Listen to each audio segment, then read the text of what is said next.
ਜੇਤਾ ਜੀਉ ਪਿੰਡ ਸਭ ਤੇਰਾ, ਤੂੰ ਅੰਤਰਜਾਮੀ ਪੁਰਖ ਭਗਵਾਨ।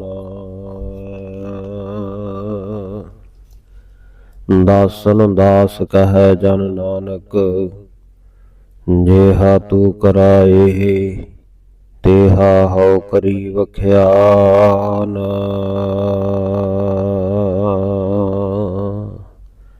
ਵਾਹਿਗੁਰੂ ਜੀ ਕਾ ਖਾਲਸਾ, ਵਾਹਿਗੁਰੂ ਜੀ ਕੀ ਫਤਿਹ। ਪਰਮ ਸਤਿਕਾਰਯੋਗ ਸਤਿਗੁਰਾਂ ਦੀ ਸਾਜੀ ਨਵਾਜੀ, ਗੁਰੂ ਪਿਆਰੀ, ਗੁਰੂ ਸਵਾਰੀ, ਗੁਰੂ ਰੂਪ, ਗੁਰੂ ਖਾਲਸਾ, ਸਤ ਸੰਗਤ ਜੀ।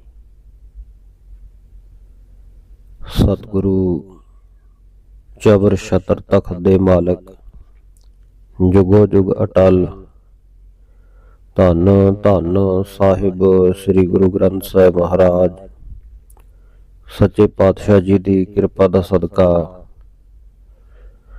ਗੁਰਬਾਣੀ ਗੁਰਮਤਿ ਵਿਚਾਰ ਦੇ ਨਾਲ ਜੁੜਨ ਦੇ ਲਈ ਸਤਿਗੁਰੂ ਸਾਹਿਬ ਜੀ ਨੇ ਸਾਨੂੰ ਇਸ ਭਾਗਾ ਸਮਾਂ ਬਖਸ਼ਿਸ਼ ਕੀਤਾ ਹੈ। ਆਪ ਨਾਰਾਇਣ ਕਲਾਧਾਰ ਜਗ ਮਹਿ ਪਰਵਰਿਓ, ਨਿਰੰਕਾਰ ਆਕਾਰ ਜੋਤ ਜਗ ਮੰਡਲ ਕਰਿਓ। ਸਤਿਗੁਰੂ ਗੁਰੂ ਨਾਨਕ ਦੇਵ ਮਹਾਰਾਜ ਜਗਤ ਗੁਰੂ ਜੀ ਇਸ ਸੰਸਾਰ ਦੇ ਵਿੱਚ ਨਿਰਗੁਣ ਤੋਂ ਸਰਗੁਣ ਸਰੂਪ ਧਾਰਨ ਕਰਕੇ ਆਏ ਹਨ। ਉਹਨਾਂ ਨੇ ਇਸ ਮਾਤ ਲੋਕ ਦੇ ਉੱਤੇ ਆ ਕੇ ਜੋ ਮਨੁੱਖ ਨੂੰ ਜੀਵਨ ਦੀਆਂ ਕਦਰਾਂ ਕੀਮਤਾਂ ਦੀ ਪਛਾਣ ਦੱਸੀ ਹੈ, ਔਰ ਸਤਿਗੁਰੂ ਸੱਚੇ ਪਾਤਸ਼ਾਹ ਜੀ ਨੇ ਇੱਕ ਸਚਿਆਰ ਮਨੁੱਖ ਦੀ ਘਾਟ ਕੱਢਣ ਦਾ ਜੋ ਉਪਰਾਲਾ ਆਰੰਭਿਆ, ਜਿਸ ਨੂੰ ਸਤਿਗੁਰੂ ਸੱਚੇ ਪਾਤਸ਼ਾਹ ਜੀ ਜਪਜੀ ਸਾਹਿਬ ਦੇ ਵਿੱਚ ਕਿਵ ਸਚਿਆਰਾ ਹੋਈ ਹੈ, ਕਿਵ ਕੂੜਾ ਟੁੱਟੈ ਪਾਲ ਲਿਖ ਕੇ ਸਾਨੂੰ ਸਮਝਾਉਂਦੇ ਹਨ ਕਿ ਮਨੁੱਖ ਨੇ ਕਿਵੇਂ ਇਹ ਮਨੁੱਖਾ ਜਨਮ ਦੀ ਕਦਰ ਕੀਮਤ ਨੂੰ ਪਛਾਣ ਕੇ ਤੇ ਸਚਿਆਰ ਬਣਨਾ ਹੈ। ਉਸ ਸਚਿਆਰ ਮਨੁੱਖ ਦੀ ਸੰਪੂਰਨ ਘਾਟ ਕੱਢਣ ਦੇ ਲਈ ਸਤਿਗੁਰੂ ਸੱਚੇ ਪਾਤਸ਼ਾਹ ਜੀ ਨੇ 10 ਜਾਮਿਆਂ ਵਿੱਚ ਗੁਰਜੋਤ ਨੂੰ ਵਰਤਾਇਆ ਹੈ। ਸੋ ਸਿੱਖ ਤੋਂ ਸਿੰਘ ਤੱਕ ਦਾ, ਖਾਲਸੇ ਤੱਕ ਦਾ ਸਫ਼ਰ ਸਤਿਗੁਰੂ ਸੱਚੇ ਪਾਤਸ਼ਾਹ ਜੀ ਨੇ ਤੈਅ ਕਰਵਾ ਕੇ ਉਸੇ ਹੀ ਸਚਿਆਰ ਮਨੁੱਖ ਨੂੰ ਸੰਪੂਰਨ ਖਾਲਸਾ ਬਣਾ ਦਿੱਤਾ ਹੈ। ਜੋ ਗੁਰੂ ਕੀ ਸਿੱਖਿਆ ਦੇ ਉੱਤੇ ਚੱਲਦਾ ਹੈ, ਸਤਿਗੁਰੂ ਜੀ ਸਿੱਖ ਦੀਆਂ ਨਿਸ਼ਾਨੀਆਂ ਗੁਰਬਾਣੀ ਵਿੱਚ ਦੱਸਦੇ ਹਨ। ਸੋ ਸਿੱਖ ਸਖਾ ਬੰਧਪ ਹੈ ਭਾਈ, ਜੇ ਗੁਰ ਕੇ ਭਾਣੇ ਵਿੱਚ ਆਵੈ। ਆਪਣੇ ਭਾਣੇ ਜੋ ਚੱਲੈ ਭਾਈ, ਵਿਛੜ ਚੋਟਾਂ ਖਾਵੈ। ਗੁਰ ਸਿੱਖ ਮੀਤ ਚੱਲੋ ਗੁਰ ਚਾਲੀ, ਜੋ ਗੁਰ ਕਹੈ ਸੋਈ ਭਲ ਮਨ ਹੋ, ਹਰ ਹਰ ਕਥਾ ਨਿਰਾਲੀ। ਸੋ ਸਤਿਗੁਰੂ ਸੱਚੇ ਪਾਤਸ਼ਾਹ ਨੇ ਜੋ ਪਾਵਨ ਬਾਣੀ ਦੇ ਵਿੱਚ ਗੁਰਬਾਣੀ ਇਸ ਜਗ ਮੈਂ ਚਾਨਣ ਕਰਮ ਵਸੈ ਮਨ ਆਏ ਮਹਾਨ ਉਪਦੇਸ਼ ਦੀ ਬਖਸ਼ਿਸ਼ ਕੀਤੀ ਹੈ। ਬਾਣੀ ਗੁਰੂ, ਗੁਰੂ ਹੈ ਬਾਣੀ, ਵਿੱਚ ਬਾਣੀ ਅੰਮ੍ਰਿਤ ਸਾਰੇ। ਗੁਰਬਾਣੀ ਕਹੈ ਸੇਵਕ ਜਨ ਮਾਨੈ, ਪ੍ਰਤੱਖ ਗੁਰੂ ਨਿਸਤਾਰੇ। ਗੁਰੂ ਦਾ ਅਤੇ ਸਿੱਖ ਦਾ ਆਪਸ ਦੇ ਵਿੱਚ ਬਚਨ ਦਾ ਕਰਕੇ ਹੀ ਰਿਸ਼ਤਾ ਹੈ, ਬਚਨ ਦੀ ਸਾਂਝ ਹੈ। ਗੁਰੂ ਜਿਹੜੀ ਬਾਣੀ ਆਖੇ, ਜਿਹੜੇ ਬਚਨ ਆਖੇ, ਸੇਵਕ ਜਨ ਬਣ ਕੇ, ਸਿੱਖ ਦਾਸ ਬਣ ਕੇ, ਦਾਸਾ ਭਾਵ ਧਾਰਨ ਕਰਕੇ ਉਹਨਾਂ ਨੂੰ ਸਤ ਕਰਕੇ, ਸਤ ਬਚਨ ਸਾਧੂ ਉਪਦੇਸ਼ ਕਹਿ ਕੇ ਮੰਨ ਲਵੇ ਤੇ ਸਤਿਗੁਰੂ ਜੀ ਪ੍ਰਤੱਖ ਪਾਰ ਉਤਾਰਾ ਕਰ ਦਿੰਦੇ ਹਨ। ਗੁਰਬਾਣੀ ਦੇ ਵਿੱਚ ਸਤਿਗੁਰੂ ਸੱਚੇ ਪਾਤਸ਼ਾਹ ਨੇ ਜੋ ਸਿੱਖਿਆ ਬਖਸ਼ੀ ਹੈ, ਮਰਿਆਦਾ ਬਖਸ਼ੀ ਹੈ, ਇਸ ਦੀ ਵਿਆਖਿਆ ਸ੍ਰੀ ਗੁਰੂ ਗ੍ਰੰਥ ਸਾਹਿਬ ਜੀ ਵਿੱਚ, 10ਵੇਂ ਗ੍ਰੰਥ ਸਾਹਿਬ ਜੀ ਵਿੱਚ, ਰਹਿਤਨਾਮਿਆਂ ਤੇ ਹੋਰ ਸਿੱਖ ਮਾਤੇ ਗ੍ਰੰਥਾਂ ਵਿੱਚ ਬਹੁਤ ਸੋਹਣੇ ਤਰੀਕੇ ਦੇ ਨਾਲ ਕੀਤੀ ਹੋਈ ਮਿਲਦੀ ਹੈ। ਸਤਿਗੁਰੂ ਸੱਚੇ ਪਾਤਸ਼ਾਹ ਨੇ ਜੋ 3 ਸੁਨਹਿਰੀ ਅਸੂਲ ਸਾਨੂੰ ਬਖਸ਼ਿਸ਼ ਕੀਤੇ ਹਨ, ਕਿਰਤ ਕਰੋ, ਨਾਮ ਜਪੋ ਤੇ ਵੰਡ ਛਕੋ।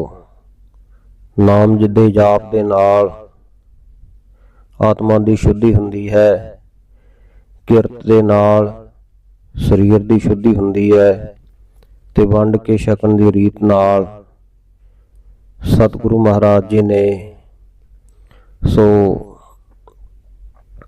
ਮਨੁੱਖ ਨੂੰ ਇਨਸਾਨੀਅਤ ਦਾ ਪਾਠ ਪੜ੍ਹਾਇਆ ਹੈ। ਸੋ ਸੋਹਣੇ ਸਮਾਜ ਦੀ ਸਿਰਜਣਾ ਦੇ ਵਾਸਤੇ ਨਾਮ ਜਪੋ, ਕਿਰਤ ਕਰੋ ਤੇ ਵੰਡ ਕੇ ਛਕੋ, ਐਸੇ ਸਿਧਾਂਤ ਬਖਸ਼ਿਸ਼ ਕੀਤੇ ਹੈ। ਜਦੋਂ ਐਸੇ ਹੀ ਸਚਿਆਰ ਸਿੱਖਾਂ ਨੂੰ ਫਿਰ 10ਵੇਂ ਜਾਮੇ ਦੇ ਵਿੱਚ ਜਾ ਕੇ ਸਤਿਗੁਰੂ ਸੱਚੇ ਪਾਤਸ਼ਾਹ ਜੀ ਸਿੰਘ ਸਜਾ ਰਹੇ ਹੈ। ਖਾਲਸਾ ਅਕਾਲ ਪੁਰਖ ਕੀ ਫੌਜ, ਪ੍ਰਗਟਿਓ ਖਾਲਸਾ ਪਰਮਾਤਮ ਕੀ ਮੌਜ। ਸੰਖੇਪ ਦੇ ਵਿੱਚ ਜੇ ਸਾਰੀ ਮਰਿਆਦਾ ਨੂੰ ਸਤਿਗੁਰੂ ਨੇ ਜੋ ਸਿੱਖ ਤੋਂ ਸਿੰਘ ਬਣਾਇਆ, ਸਚਿਆਰ ਨੂੰ ਖਾਲਸਾ ਰੂਪ ਦਿੱਤਾ ਹੈ, ਤੇ ਸਤਿਗੁਰੂ ਜੀ ਮਰਿਆਦਾ ਦੱਸਦੇ ਹਨ। ਜਾਗਤ ਜੋਤ ਜਪੈ ਨਿਸਬਾਸੁਰ, ਏਕ ਬਿਨਾ ਮਨ ਨਾਇਕ ਨਾ ਆਨੈ, ਪੂਰਨ ਪ੍ਰੇਮ ਪ੍ਰਤੀਤ ਸਜੈ, ਬ੍ਰਤ ਗੋਰ ਮੜੀ ਮਟ ਭੂਲ ਨਾ ਮਾਨੈ, ਤੀਰਥ ਦਾਨ ਦਇਆ ਤਪ ਸੰਜਮ, ਏਕ ਬਿਨਾ ਨਹਿ ਏਕ ਪਛਾਨੈ, ਪੂਰਨ ਜੋਤ ਜਗੈ ਘਟ ਮੈਂ, ਤਬ ਖਾਲਸ ਤਾਹੇ ਨਖਾਲਸ ਜਾਣੈ। ਸਤਿਗੁਰੂ ਜੀ ਨੇ ਅੰਦਰਲੀ ਭਾਵਨਾ ਅਨੁਸਾਰ ਬਾਹਰਲੀ ਰਹਿਤ ਨਿਸ਼ਚਿਤ ਕਰ ਦਿੱਤੀ। ਸਿੱਖ ਬਾਣੀ ਨਾਲ ਜੁੜ ਕੇ ਜਿੱਥੇ ਅੰਦਰੋਂ ਸੰਪੂਰਨ ਹੋਵੇ, ਉੱਥੇ ਬਾਹਰੀ ਸਰੂਪ ਵੀ ਦਰਸ਼ਨੀ ਹੋਵੇ ਖਾਲਸੇ ਦਾ। ਇਸ ਵਾਸਤੇ ਖੰਡੇ ਦੀ ਪਾਹਲ ਦੇ ਕੇ ਸਤਿਗੁਰੂ ਜੀ ਨੇ ਸਿੱਖਾਂ ਨੂੰ ਨਿਆਰਾਪਣ ਬਖਸ਼ਿਆ ਹੈ। ਪ੍ਰਥਮ ਰਹਿਤ ਜੈ ਜਾਨ, ਖੰਡੇ ਕੀ ਪਾਹਲ ਛਕੇ। ਰਹਿਤਨਾਮੇ ਦੇ ਬਚਨ ਹਨ, 3 ਪ੍ਰਕਾਰ ਮਮ ਸਿੱਖ ਹੈ, ਸਹਿਜੀ ਚਰਣੀ ਖੰਡ।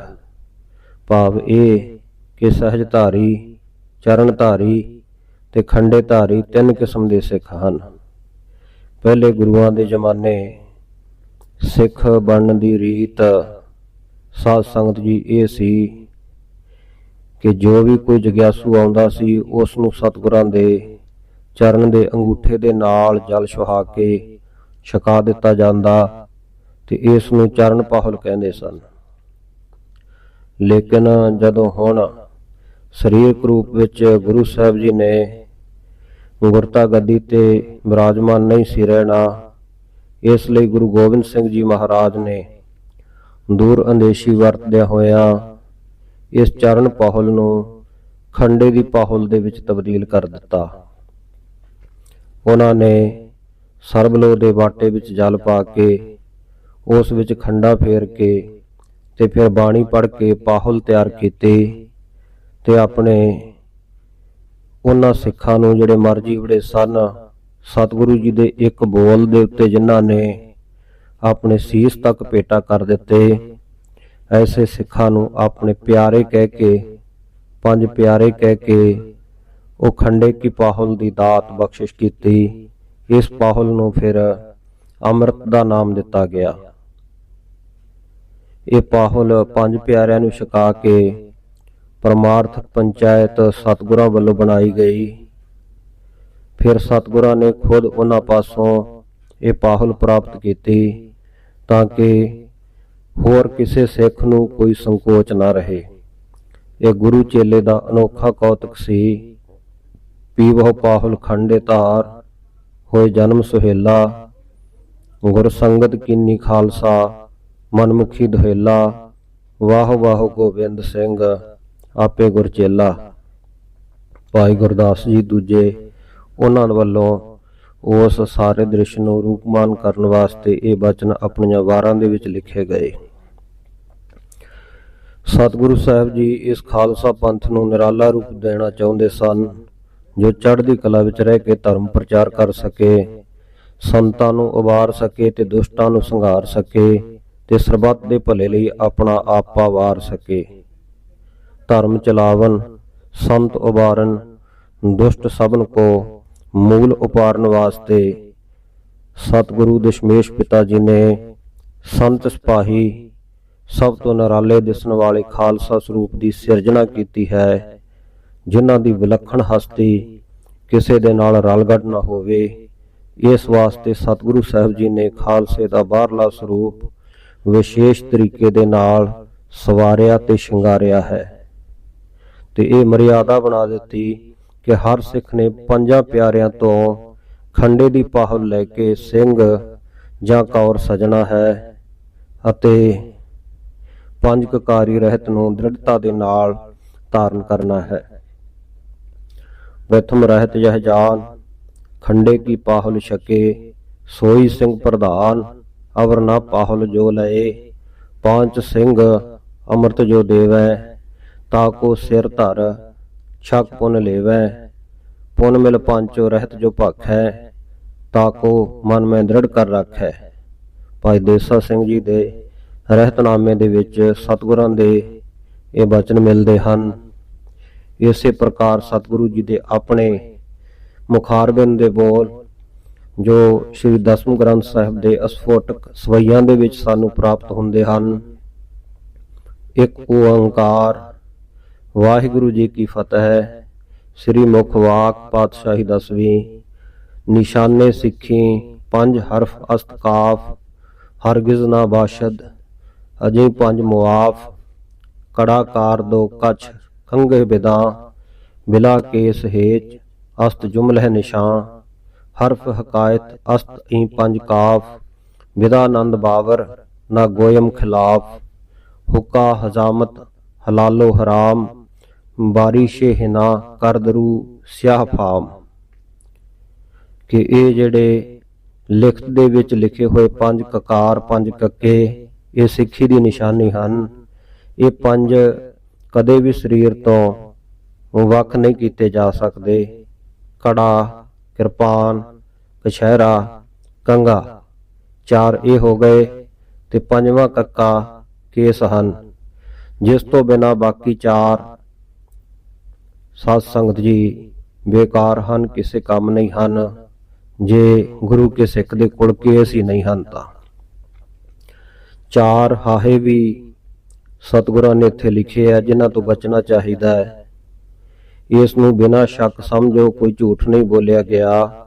ਹੁੱਕਾ, ਤੰਬਾਕੂ ਤੇ ਹੋਰ ਕਿਸੇ ਪ੍ਰਕਾਰ ਦੇ ਵੀ ਨਸ਼ੀਲੇ ਜਿਹੜੇ ਪਦਾਰਥ ਹੈ ਇਹਨਾਂ ਦੀ ਵਰਤੋਂ ਕਰਨੀ। ਇਸੇ ਪ੍ਰਕਾਰ ਹਜਾਮਤ ਵਾਲਾਂ ਨੂੰ ਹਟਾਉਣਾ, ਕੱਟਣਾ, ਪੱਦਣ ਕਰਨਾ, ਮੁੰਡਨ ਕਰਵਾਉਣਾ ਤੇ ਹਲਾਲੋ ਮਾਸ ਖਾਣਾ ਤੇ ਹਰਾਮ ਬੇਵਿਚਾਰ ਵਿਆਹ ਤੋਂ ਬਾਹਰ ਹੋਰ ਜਿਹੜੇ ਜਿਨਸੀ ਸੰਬੰਧ ਹੈ। ਤੇ ਇਹ ਚਾਰ ਹਾਹੇ ਦਾੜੀ ਨੂੰ ਰੰਗਣਾ। ਸੋ ਇਸੇ ਪ੍ਰਕਾਰ ਹੋਰ ਸਰੀਰ ਦੇ ਵਾਲਾਂ ਦੇ ਸਮੇਤ ਕੋਈ ਵੀ ਕਿਤੇ ਵੀ ਰੰਗ ਦੀ ਵਰਤੋਂ ਨਹੀਂ ਕਰਨੀ ਤੇ ਮਹਿੰਦੀ ਲਾਉਣੀ ਆਦਿਕ ਹੋਰ ਸਭ ਪ੍ਰਕਾਰ ਦਾ ਮੇਕਅਪ ਇਹਦੇ ਵਿੱਚ ਹੀ ਗਿਣਨਾ ਚਾਹੀਦਾ ਹੈ। ਇਸ ਦੀ ਸਤਿਗੁਰਾਂ ਨੇ ਸਖਤ ਮਨਾਹੀ ਕੀਤੀ ਹੈ। ਰਹਿਤਨਾਮਿਆਂ ਦੇ ਵਿੱਚ ਭਾਈ ਦਇਆ ਸਿੰਘ ਜੀ ਦਾ ਬਚਨ ਆਉਂਦਾ ਹੈ, ਜਹਾਂ ਸਰਬੱਤਰ ਖਾਲਸਾ ਹੋ ਤਹਾਂ ਬੀਚ ਗ੍ਰੰਥ ਸਾਹਿਬ ਰੱਖ ਲੈਣਾ। ਅੰਗ ਸੰਗ ਪੰਜ ਸਿੰਘ ਮਿਲੇ, ਅੰਮ੍ਰਿਤ ਛਕਣੇ ਵਾਲੇ ਨੂੰ ਪਹਿਲੇ ਕੱਛ ਪਹਿਰਾਣੀ। ਕੇਸ ਇਕੱਠੇ ਕਰ ਜੂੜਾ, ਦਸਤਾਰ ਸਜਾਵਣੀ। ਗਾਤਰੇ ਸ੍ਰੀ ਸਾਹਿਬ ਹਾਥ ਜੋੜ ਖੜਾ ਰਹੇ। ਸੋ ਅਲੱਗ-ਅਲੱਗ ਪ੍ਰਕਾਰ ਦੇ ਰਹਿਤਨਾਮੇ ਮਿਲਦੇ ਆ। ਜਿਵੇਂ ਬਾਬਾ ਸੁਮੇਰ ਸਿੰਘ ਜੀ ਦੇ ਰਹਿਤਨਾਮੇ ਵਿੱਚ ਵੀ ਬਚਨ ਆਉਂਦਾ ਹੈ, ਚੌਪਈ ਬਚਨ ਪ੍ਰਤੀਤ ਰੱਖੈ ਸਿੱਖ ਜੋਈ, ਤੈਸੇ ਹੀ ਫਲ ਪ੍ਰਾਪਤ ਹੋਈ। ਗੁਰ ਕਾ ਬਚਨ ਗੁਰ ਕੀ ਮੂਰਤ, ਭੁਗਤ ਮੁਕਤ ਵਰ ਸਾਰੇ ਪੂਰਤ। ਰਹਿਣੀ ਰਹਿ ਸੋਈ ਸਿੱਖ ਮੇਰਾ, ਉਹ ਸਾਹਿਬ ਮੈਂ ਉਸਕਾ ਚੇਰਾ। ਕੱਛ ਕੇਸ ਕਿਰਪਾਨ ਪ੍ਰਿਆ ਕੰਘਾ ਕੜਾ ਸਦੀਵ, ਜੋ ਧਾਰਤ ਟਾਰਤ ਨਹੀਂ ਸੋਈ ਖਾਲਸਾ ਸਦੀਵ। ਸਿੱਖ ਅਕਾਲ ਪੁਰਖ ਵਿੱਚ ਵਿਸ਼ਵਾਸ ਰੱਖਦਾ ਹੈ, ਆਪਣੇ ਗੁਰੂ ਪ੍ਰਤੀ ਸ਼ਰਧਾਲੂ ਅਤੇ ਰੱਬੀ ਹੋਣ ਲਈ ਆਸਤਕ ਹੈ। ਜਦੋਂ ਕਿ ਨਵੇਂ ਜ਼ਮਾਨੇ ਦੇ ਕਹਾਉਣ ਵਾਲੇ ਲੋਕ ਰੱਬੀ ਹੋਣ ਤੋਂ ਮੁਨਕਰ ਹੋ ਕੇ, ਰੱਬ ਦੇ ਨਾਂ ਤੋਂ ਮੁਨਕਰ ਹੋ ਕੇ ਨਾਸਤਿਕਤਾ ਨੂੰ ਫੈਸ਼ਨ ਸਮਝਦੇ ਹਨ, ਜਿਸ ਕਰਕੇ ਅੱਜ ਦੇ ਸਮੇਂ ਵਿੱਚ ਸਿੱਖੀ ਰਹਿਤ ਨੂੰ ਧਾਰਨ ਕਰਨਾ ਸੰਸਾਰ ਦੇ ਅਖੌਤੀ ਅਗਾਂਹ ਵਧੂ ਲੋਕਾਂ ਦੇ ਵਿੱਚ ਰਹਿ ਕੇ ਉਹਨਾਂ ਨਾਲ ਟੱਕਰ ਲੈਣ ਦੇ ਬਰਾਬਰ ਹੈ। ਪਰ ਗੁਰੂ ਦੇ ਸਿੱਖ ਲਈ ਗੁਰੂ ਦਾ ਹੁਕਮ ਸਰਮੌਰ ਹੈ। ਸੋ ਖਾਲਸਾ ਜੀ, ਅਨੇਕਾਂ ਰਹਿਤਨਾਮੇ ਮਿਲਦੇ ਆ ਜਿਨ੍ਹਾਂ ਵਿੱਚ ਸਾਂਝੇ ਤੌਰ ਦੇ ਉੱਤੇ ਵੀ ਇਹਨਾਂ ਕਕਾਰਾਂ ਦਾ ਜ਼ਿਕਰ ਹੈ ਤੇ ਅਲੱਗ-ਅਲੱਗ ਤੋਂ ਵੀ ਜ਼ਿਕਰ ਮਿਲਦਾ ਹੈ। ਕੱਛ, ਕੇਸ, ਕੰਘਾ, ਕਿਰਪਾਨ, ਕੜਾ ਔਰ ਜੋ ਕਰੋ ਬਖਾਨ, ਇਹ ਕੱਕੇ ਪੰਜ ਤੁਮ ਮਾਨੋ, ਗੁਰੂ ਗ੍ਰੰਥ ਕੋ ਤੁਮ ਸਭ ਜਾਨੋ। ਭਾਈ ਪ੍ਰਹਲਾਦ ਸਿੰਘ ਜੀ ਪ੍ਰਤੀ ਜੋ ਰਹਿਤਨਾਮਾ ਸ੍ਰੀ ਗੁਰੂ ਕਲਗੀਧਰ ਦਸ਼ਮੇਸ਼ ਪਿਤਾ ਗੁਰੂ ਗੋਬਿੰਦ ਸਿੰਘ ਸਾਹਿਬ ਮਹਾਰਾਜ ਜੀ ਨੇ ਉਚਾਰਨ ਕੀਤਾ ਹੈ, ਇਸੇ ਤਰ੍ਹਾਂ ਜਦੋਂ ਤਵਾਰੀਖ ਗੁਰੂ ਖਾਲਸਾ ਨੂੰ ਅਸੀਂ ਪੜ੍ਹਦੇ ਹਾਂ, ਵਾਚਦੇ ਹਾਂ ਤੇ ਬਚਨ ਮਿਲਦੇ ਹਨ। ਕੱਛ, ਕਿਰਪਾਨ, ਕੇਸ, ਕੰਘਾ, ਕੜਾ ਹਮੇਸ਼ਾ ਰੱਖਣੇ, ਕੁੱਠਾ, ਤਮਾਕੂ, ਮੁਸਲੀ ਇਹ ਨਹੀਂ ਵਰਤਣੇ, ਕੇਸਾਂ ਦੀ ਬੇਅਦਬੀ ਨਹੀਂ ਕਰਨੀ। ਅੱਜ ਤੋਂ ਤੁਸੀਂ ਸੋਢ ਬੰਸ ਖਾਲਸਾ, ਛਤਰੀ ਵਰਨ, ਸਿੰਘ ਨਾਮ, ਵਾਸੀ ਆਨੰਦਪੁਰ, ਜਨਮ ਕੇਸਗੜ੍ਹ ਦਾ ਇੱਕ ਗੁਰੂ ਪਿਤਾ ਦੇ ਪੁੱਤਰ ਹੋਏ। ਪਿਛਲੀ ਜਾਤ ਜਾਂਦੀ ਰਹੀ, ਖੇਤੀ, ਵਣਜ, ਸ਼ਾਸਤਰ ਦੀ ਜਾਂ ਕਲਮ ਦੀ ਮਜ਼ਦੂਰੀ, ਇਹ ਚਾਰ ਪ੍ਰਕਾਰ ਦੀ ਜੀਵਕਾ ਕਰਨੀ, ਗੁਲਾਮੀ ਨਹੀਂ ਕਰਨੀ, ਭੀਖ ਨਹੀਂ ਮੰਗਣੀ, ਅਨਮਤੀ ਦੀ ਸੰਗਤ ਨਹੀਂ ਕਰਨੀ। ਸੋ ਆਓ ਸਤਿਗੁਰੂ ਜੀ ਵੱਲੋਂ ਬਖਸ਼ੀ ਇਸ ਪੰਜ ਕਕਾਰੀ ਰਹਿਤ ਬਾਰੇ ਜਦੋਂ ਆਪਾਂ ਇਕੱਲੇ ਕਕਾਰ ਦੇ ਉੱਤੇ ਵਿਚਾਰ ਕਰਦੇ ਹਾਂ ਤਾਂ ਸਭ ਤੋਂ ਪਹਿਲਾਂ ਕੇਸ ਆਉਂਦੇ ਹਨ। ਕੇਸ ਗੁਰੂ ਕੀ ਮੋਹਰ ਕਰਕੇ, ਅਕਾਲ ਪੁਰਖ ਦੀ ਮੋਹਰ ਕਰਕੇ ਗੁਰੂ ਕਾ ਸਿੱਖ ਜਾਣਦਾ ਹੈ। ਸਾਬਤ ਸੂਰਤ ਦੀ ਨਿਸ਼ਾਨੀ ਹੈ, ਭਾਣਾ ਮੰਨਣ ਦੀ ਨਿਸ਼ਾਨੀ ਹੈ ਕਿ ਜਿਸ ਪ੍ਰਕਾਰ ਦਾ ਵਾਹਿਗੁਰੂ ਨੇ ਸਰੂਪ ਬਖਸ਼ਿਆ ਉਹਦੇ ਭਾਣੇ ਵਿੱਚ ਅਸੀਂ ਰਾਜੀ ਹਾਂ। ਸੋ ਕੇਸਾਂ ਨੂੰ ਕਿਸੇ ਪ੍ਰਕਾਰ ਦਾ ਰੰਗ, ਕਲਪ ਆਦਿਕ ਨਹੀਂ ਲਾਉਣੀ। ਪੈਰਾਂ ਦੇ ਅੰਗੂਠੇ ਤੋਂ ਸਿਰ ਦੀ ਚੋਟੀ ਤੱਕ ਇੱਕੋ ਜਿਹੇ ਸਮਝਣੇ। ਸਿੱਖ ਆਪਣੇ ਤਨ ਦੇ ਜੀਵਤ ਕੇਸਾਂ ਨੂੰ ਕਦੇ ਵੀ ਨਾ ਤਾਂ ਅੱਗ ਨਾਲ ਸਾੜੇ, ਨਾ ਕਿਸੇ ਦਵਾਈ ਦੀ ਵਰਤੋਂ ਕਰੇ, ਨਾ ਸਾਬਣ ਦੇ ਨਾਲ ਘਸਾਉਣੇ, ਪੁੱਟਣੇ ਨਹੀਂ, ਧੌਲੇ ਨਹੀਂ ਚੁਗਣੇ ਚਾਹੀਦੇ। ਜਿਵੇਂ ਪਰਮੇਸ਼ਰ ਨੇ ਬਣਾਇਆ ਹੈ ਉਵੇਂ ਹੀ ਸਿੱਖ ਨੂੰ ਰਹਿਣਾ ਚਾਹੀਦਾ ਹੈ। ਆਸਾ ਦੀ ਵਾਰ ਵਿੱਚ ਗੁਰੂ ਗ੍ਰੰਥ ਸਾਹਿਬ ਮਹਾਰਾਜ ਜੀ ਦੇ ਵਿੱਚ ਆਪਾਂ ਬਚਨ ਪੜ੍ਹਦੇ ਹਾਂ 465 ਅੰਗ ਦੇ ਉੱਤੇ, ਜੇ ਜਰਵਾਣਾ ਪਰ ਹਰੈ ਜਰ ਵੇਸ ਕਰਿੰਦੀ ਆਈ ਹੈ। ਜਿਹੜਾ ਵਡੇਪੇ ਦਾ ਬਾਣਾ ਤਿਆਗਦਾ ਹੈ, ਧੌਲੇ ਚੁਗਦਾ ਰਹਿੰਦਾ ਹੈ, ਉਹਦਾ ਵਡੇਪਾ ਸਾਰੇ ਸਰੀਰ ਤੇ ਹੀ ਆ ਜਾਂਦਾ ਹੈ। ਤੇ ਫਿਰ ਸਾਧ ਸੰਗਤ ਜੀ ਉਦੋਂ ਕੀ ਕਰ ਸਕਦਾ ਹੈ? ਧੌਲੇ ਚੁਗ ਕੇ, ਕਲਫਾਂ ਲਾ ਕੇ, ਕਾਲੇ ਰੰਗ ਲਾ ਕੇ ਕੀ ਕਰੇਗਾ ਜਦੋਂ ਸਾਰਾ ਹੀ ਚਿੱਟਾ ਹੋ ਗਿਆ, ਫੂਸ ਦੀ ਨਿਆਈ ਚਿਹਰਾ ਹੋ ਗਿਆ। ਇਸ ਕਰਕੇ ਰਜਾ ਵਿੱਚ ਚੱਲਣਾ ਚਾਹੀਦਾ ਹੈ। ਵਾਹਿਗੁਰੂ ਦੀ ਆਗਿਆ ਤੋਂ ਉਲਟ ਸਿੱਖ ਨੂੰ ਕਦਾਚਿਤ ਵੀ ਨਹੀਂ ਚੱਲਣਾ ਚਾਹੀਦਾ ਤੇ ਸਾਬਤ ਸੂਰਤ ਰੱਖਣੀ ਚਾਹੀਦੀ ਹੈ। ਸਤਿਗੁਰੂ ਅਰਜਨ ਦੇਵ ਮਹਾਰਾਜ ਸੱਚੇ ਪਾਤਸ਼ਾਹ ਬਾਣੀ ਵਿੱਚ ਲਿਖਦੇ ਹਨ ਕਿ ਸਿਰ ਤੇ ਦਸਤਾਰ ਹਮੇਸ਼ਾ ਰੱਖਣੀ ਚਾਹੀਦੀ ਹੈ। ਸਾਬਤ ਸੂਰਤ ਗੁਰੂ ਕੇ ਸਿੱਖ ਦੀ ਹੋਣੀ ਚਾਹੀਦੀ ਹੈ। ਸਾਬਤ ਸੂਰਤ, ਦਸਤਾਰ ਸਿਰਾ। ਇਸ ਪ੍ਰਕਾਰ ਸਾਧ ਸੰਗਤ ਜੀ ਗੁਣ ਇਹ ਸਾਡੇ ਅੰਦਰ ਆਉਣੇ ਚਾਹੀਦੇ ਆ ਕਿ ਕੇਸਾਂ ਨੂੰ ਸੰਭਾਲ ਕੇ ਰੱਖਣਾ ਹੈ। ਕਦੇ ਵੀ ਸਵਾਗਾਚਨੀ ਆਦਿ ਨਾਲ ਕੇਸੀ ਇਸ਼ਨਾਨ ਨਾ ਕਰੇ, ਨੰਗੇ ਸਿਰ ਜੰਗਲ ਪਾਣੀ ਨਹੀਂ ਜਾਣਾ, ਨੰਗੇ ਸਿਰ ਦਾਤਨ ਕੁਰਲਾ ਨਹੀਂ ਕਰਨਾ, ਨੰਗੇ ਸਿਰ ਗ੍ਰਸਤ ਆਦਿਕ ਦਾ ਕੋਈ ਵਿਹਾਰ ਨਹੀਂ ਕਰਨਾ, ਨੰਗੇ ਸਿਰ ਕਦੇ ਕੁਝ ਖਾਣਾ ਪੀਣਾ ਨਹੀਂ। ਜਿਵੇਂ ਕੇਸ ਸਰੀਰ ਦਾ ਸ਼ੋਭਨੀਕ ਸ਼ਿੰਗਾਰ ਹਨ, ਇਸੇ ਤਰ੍ਹਾਂ ਮਨ ਦੇ ਅੰਦਰ ਭਾਣਾ ਮੰਨਣਾ, ਵਾਹਿਗੁਰੂ ਦੀ ਪ੍ਰੀਤੀ ਤੇ ਵਿਚਾਰ ਨੂੰ ਵਧਾਉਣਾ ਤੇ ਪਰਮੇਸ਼ਰ ਨਾਲ ਸਾਬਤ ਬਿਰਤੀ ਰੱਖਣੀ, ਇਹ ਕੇਸਾਂ ਦੀ ਰਹਿਤ ਹੈ। ਸਿੰਘ ਰਹਿਤ ਦਾ ਕੁਦਰਤੀ ਚਿੰਨ੍ਹ ਇਹ ਕੇਸ ਹਨ। ਸਾਰੇ ਹੀ ਮਤਾਂ ਦੇ ਪ੍ਰਮੁੱਖ ਧਰਮਾਤਮਾ ਪੁਰਸ਼ ਦਾੜੀ ਸਹਿਤ ਪੂਰਨ ਕੇਸਾਧਾਰੀ ਦੱਸੇ ਜਾਂਦੇ ਹਨ। ਸ਼ਿਵ ਜੀ, ਬ੍ਰਹਮਾ, ਰਾਮਚੰਦਰ ਜੀ, ਕ੍ਰਿਸ਼ਨ ਜੀ ਤੋਂ ਲੈ ਕੇ ਹੋਰ ਜਿੰਨੇ ਵੀ ਸਭ ਪੁਰਾਤਨ ਰਿਸ਼ੀ ਮੁਨੀ ਸਾਰੇ ਜਟਾ ਜੂਟ ਹੋਏ ਹੈ। ਤੇ ਕੇਸ ਕੱਟਣਾ ਸਾਧ ਸੰਗਤ ਜੀ ਇਹ ਤਾਂ ਇੱਕ ਪ੍ਰਕਾਰ ਦਾ ਦੰਡ ਸੀ, ਸਜ਼ਾ ਸੀ। ਤੇ ਲੋਕਾਂ ਨੇ ਸਾਧ ਸੰਗਤ ਜੀ ਦੁੱਖਣ ਨੂੰ ਭੂਖਣ ਬਣਾ ਲਿਆ। ਬ੍ਰਾਹਮਣ ਨੂੰ ਸਜ਼ਾ ਦੇਣੀ ਹੁੰਦੀ। ਮਨੂ ਸਿਮਰਤੀ ਦੇ ਵਿੱਚ 8ਵੇਂ ਅਧਿਆਏ ਦੇ ਵਿੱਚ 379ਵਾਂ ਇੱਕ ਸ਼ਲੋਕ ਹੈ। ਉਹਦੇ ਅਰਥ ਹੈ ਕਿ ਜੇ ਬ੍ਰਾਹਮਣ ਨੂੰ ਕਿਸੇ ਮੰਦ ਕਰਮ ਕਾਰਨ ਮੌਤ ਦੀ ਸਜ਼ਾ ਦੇਣੀ ਹੋਵੇ ਤੇ ਉਹਨੂੰ ਮਾਰਨ ਦੇ ਨਾਲੋਂ ਉਹਦਾ ਜੂੜਾ ਕੱਟ ਦੇਣਾ ਹੀ ਕਾਫੀ ਹੈ। ਜੇ ਕੋਈ ਯੋਧਾ ਮੁਕਾਬਲੇ ਵੇਲੇ ਕਿਸੇ ਦੇ ਕੇਸਾਂ ਦਾ ਅਪਮਾਨ ਕਰੇ ਤਾਂ ਰਾਜੇ ਨੂੰ ਚਾਹੀਦਾ ਹੈ ਕਿ ਉਸ ਕੇਸਾਂ ਦੀ ਬੇਅਦਬੀ ਕਰਨ ਵਾਲੇ ਦੇ ਹੱਥ ਕੱਟ ਦੇਣੇ ਚਾਹੀਦੇ ਆ। ਇਸੇ ਤਰ੍ਹਾਂ ਕੁਰਾਨ ਦੇ ਵਿੱਚ ਤਾਕੀਦ ਹੈ ਕਿ ਸੀਸ ਮੁੰਡਨ ਨਾ ਕਰੋ, ਕਿਉਂਕਿ ਕੇਸਾਂ ਨਾਲ ਹੀ ਸਰੀਰ ਦਾ ਸੁਹੱਪਣ ਹੈ। ਬਾਈਬਲ ਵਿੱਚ ਜੋ ਸੈਮਸਨ ਦੀ ਕਹਾਣੀ ਆਉਂਦੀ ਹੈ ਉਹ ਵੀ ਪ੍ਰਗਟ ਕਰਦੀ ਹੈ ਕਿ ਕੇਸਾਧਾਰੀ ਪੁਰਸ਼ ਬਲਵਾਨ ਅਤੇ ਅਜਿੱਤ ਹੁੰਦਾ ਹੈ ਤੇ ਕੇਸ ਕੱਟਣ ਦੇ ਨਾਲ ਸ਼ਕਤੀ ਖੀਣ ਹੋ ਜਾਂਦੀ ਹੈ। ਸੋ ਜੇ ਅਸੀਂ ਆਪਣੇ ਸਾਹਿਤ ਦੀ ਗੱਲ ਕਰੀਏ, ਸਿੱਖ ਸਾਹਿਤ ਦੀ, ਸਿੱਖ ਗ੍ਰੰਥਾਂ ਦੀ, ਤੇ ਗੁਰਬਿਲਾਸ ਪਾਤਸ਼ਾਹੀ 10ਵੀਂ ਦੇ ਵਿੱਚ ਸੋ ਲਿਖਿਆ ਮਿਲਦਾ ਹੈ, ਵਿਖਿਆ ਕਿਰਿਆ ਭੱਦਨ ਤਿਆਗੋ, ਜਟਾ ਜੂਟ ਰਹਿਬੋ ਅਨੁਰਾਗੋ। ਰਹਿਤਨਾਮਿਆਂ ਨੂੰ ਵੇਖੀਏ ਤੇ ਭਾਈ ਪ੍ਰਹਲਾਦ ਸਿੰਘ ਜੀ ਲਿਖਦੇ ਹਨ, ਚੌਪਈ ਗੁਰੂ ਕੀ ਛਾਪ ਸਿਰ ਕੇਸ ਕੀ ਪਾਹੁਲ ਦੇ ਉਤਾਰ ਸੋ ਬੇਮੁਖ ਜਾਨੋ, बेटे को बंद छाप मुंडावत जम दुख भोग के प्रेत पछानो, साक तजय तेह खान तजय जो पल है ताही को पापी ही मानो, गोबिंद सिंह निसंग कहे यह बेमुख त्याग क्यों पाप निशानो।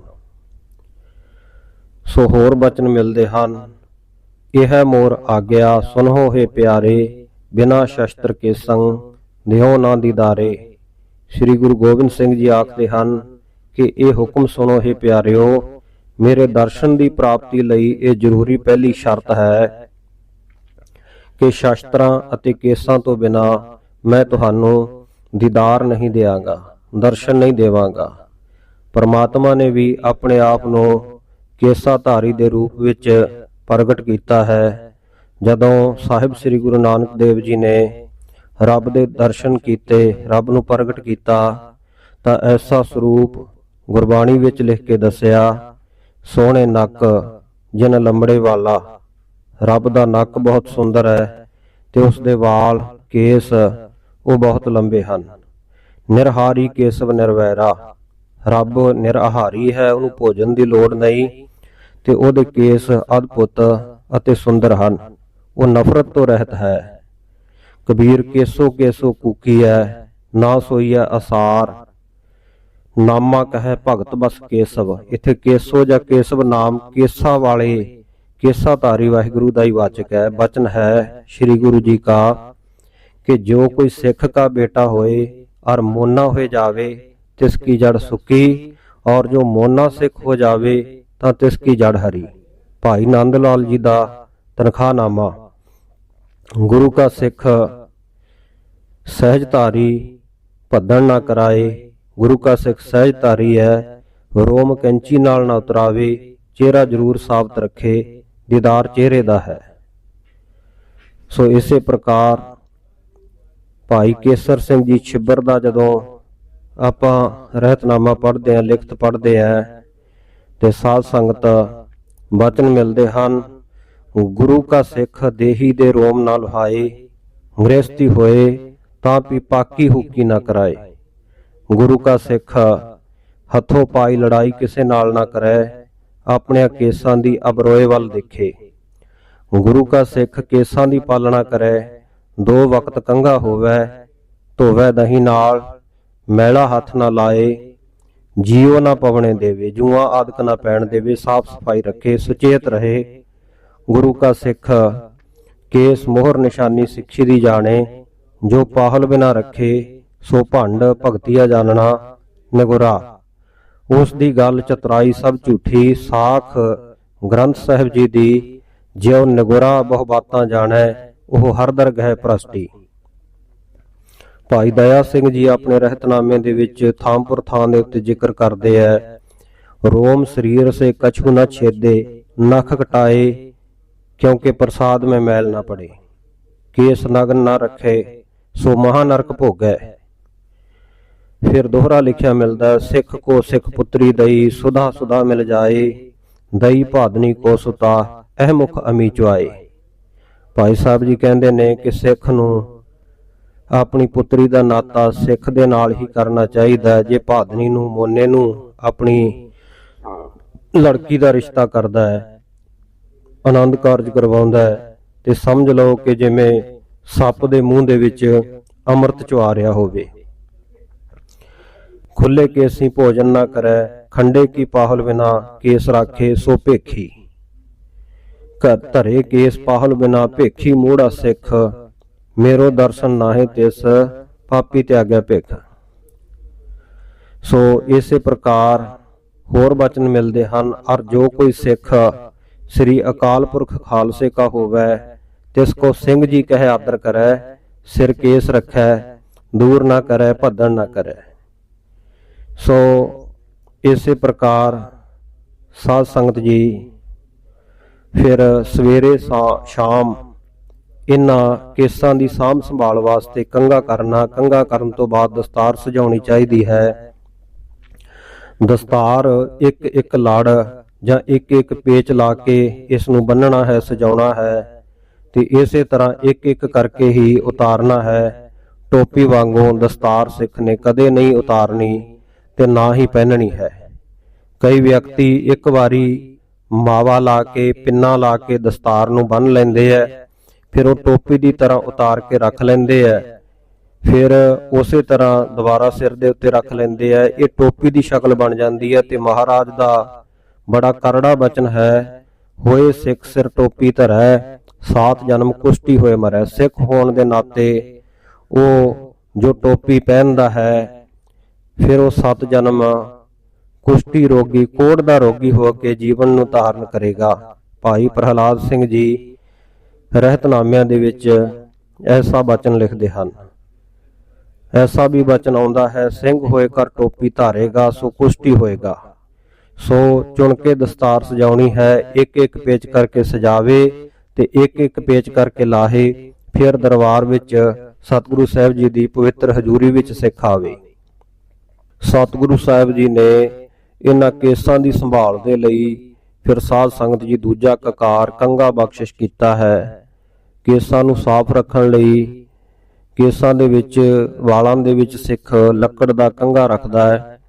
कंघा जिवें टुटे हुए रोमां नूं बाहर कढ दिंदा है ते साफ केसां नूं सुधार के सीस दे विच सज के रहिंदा है।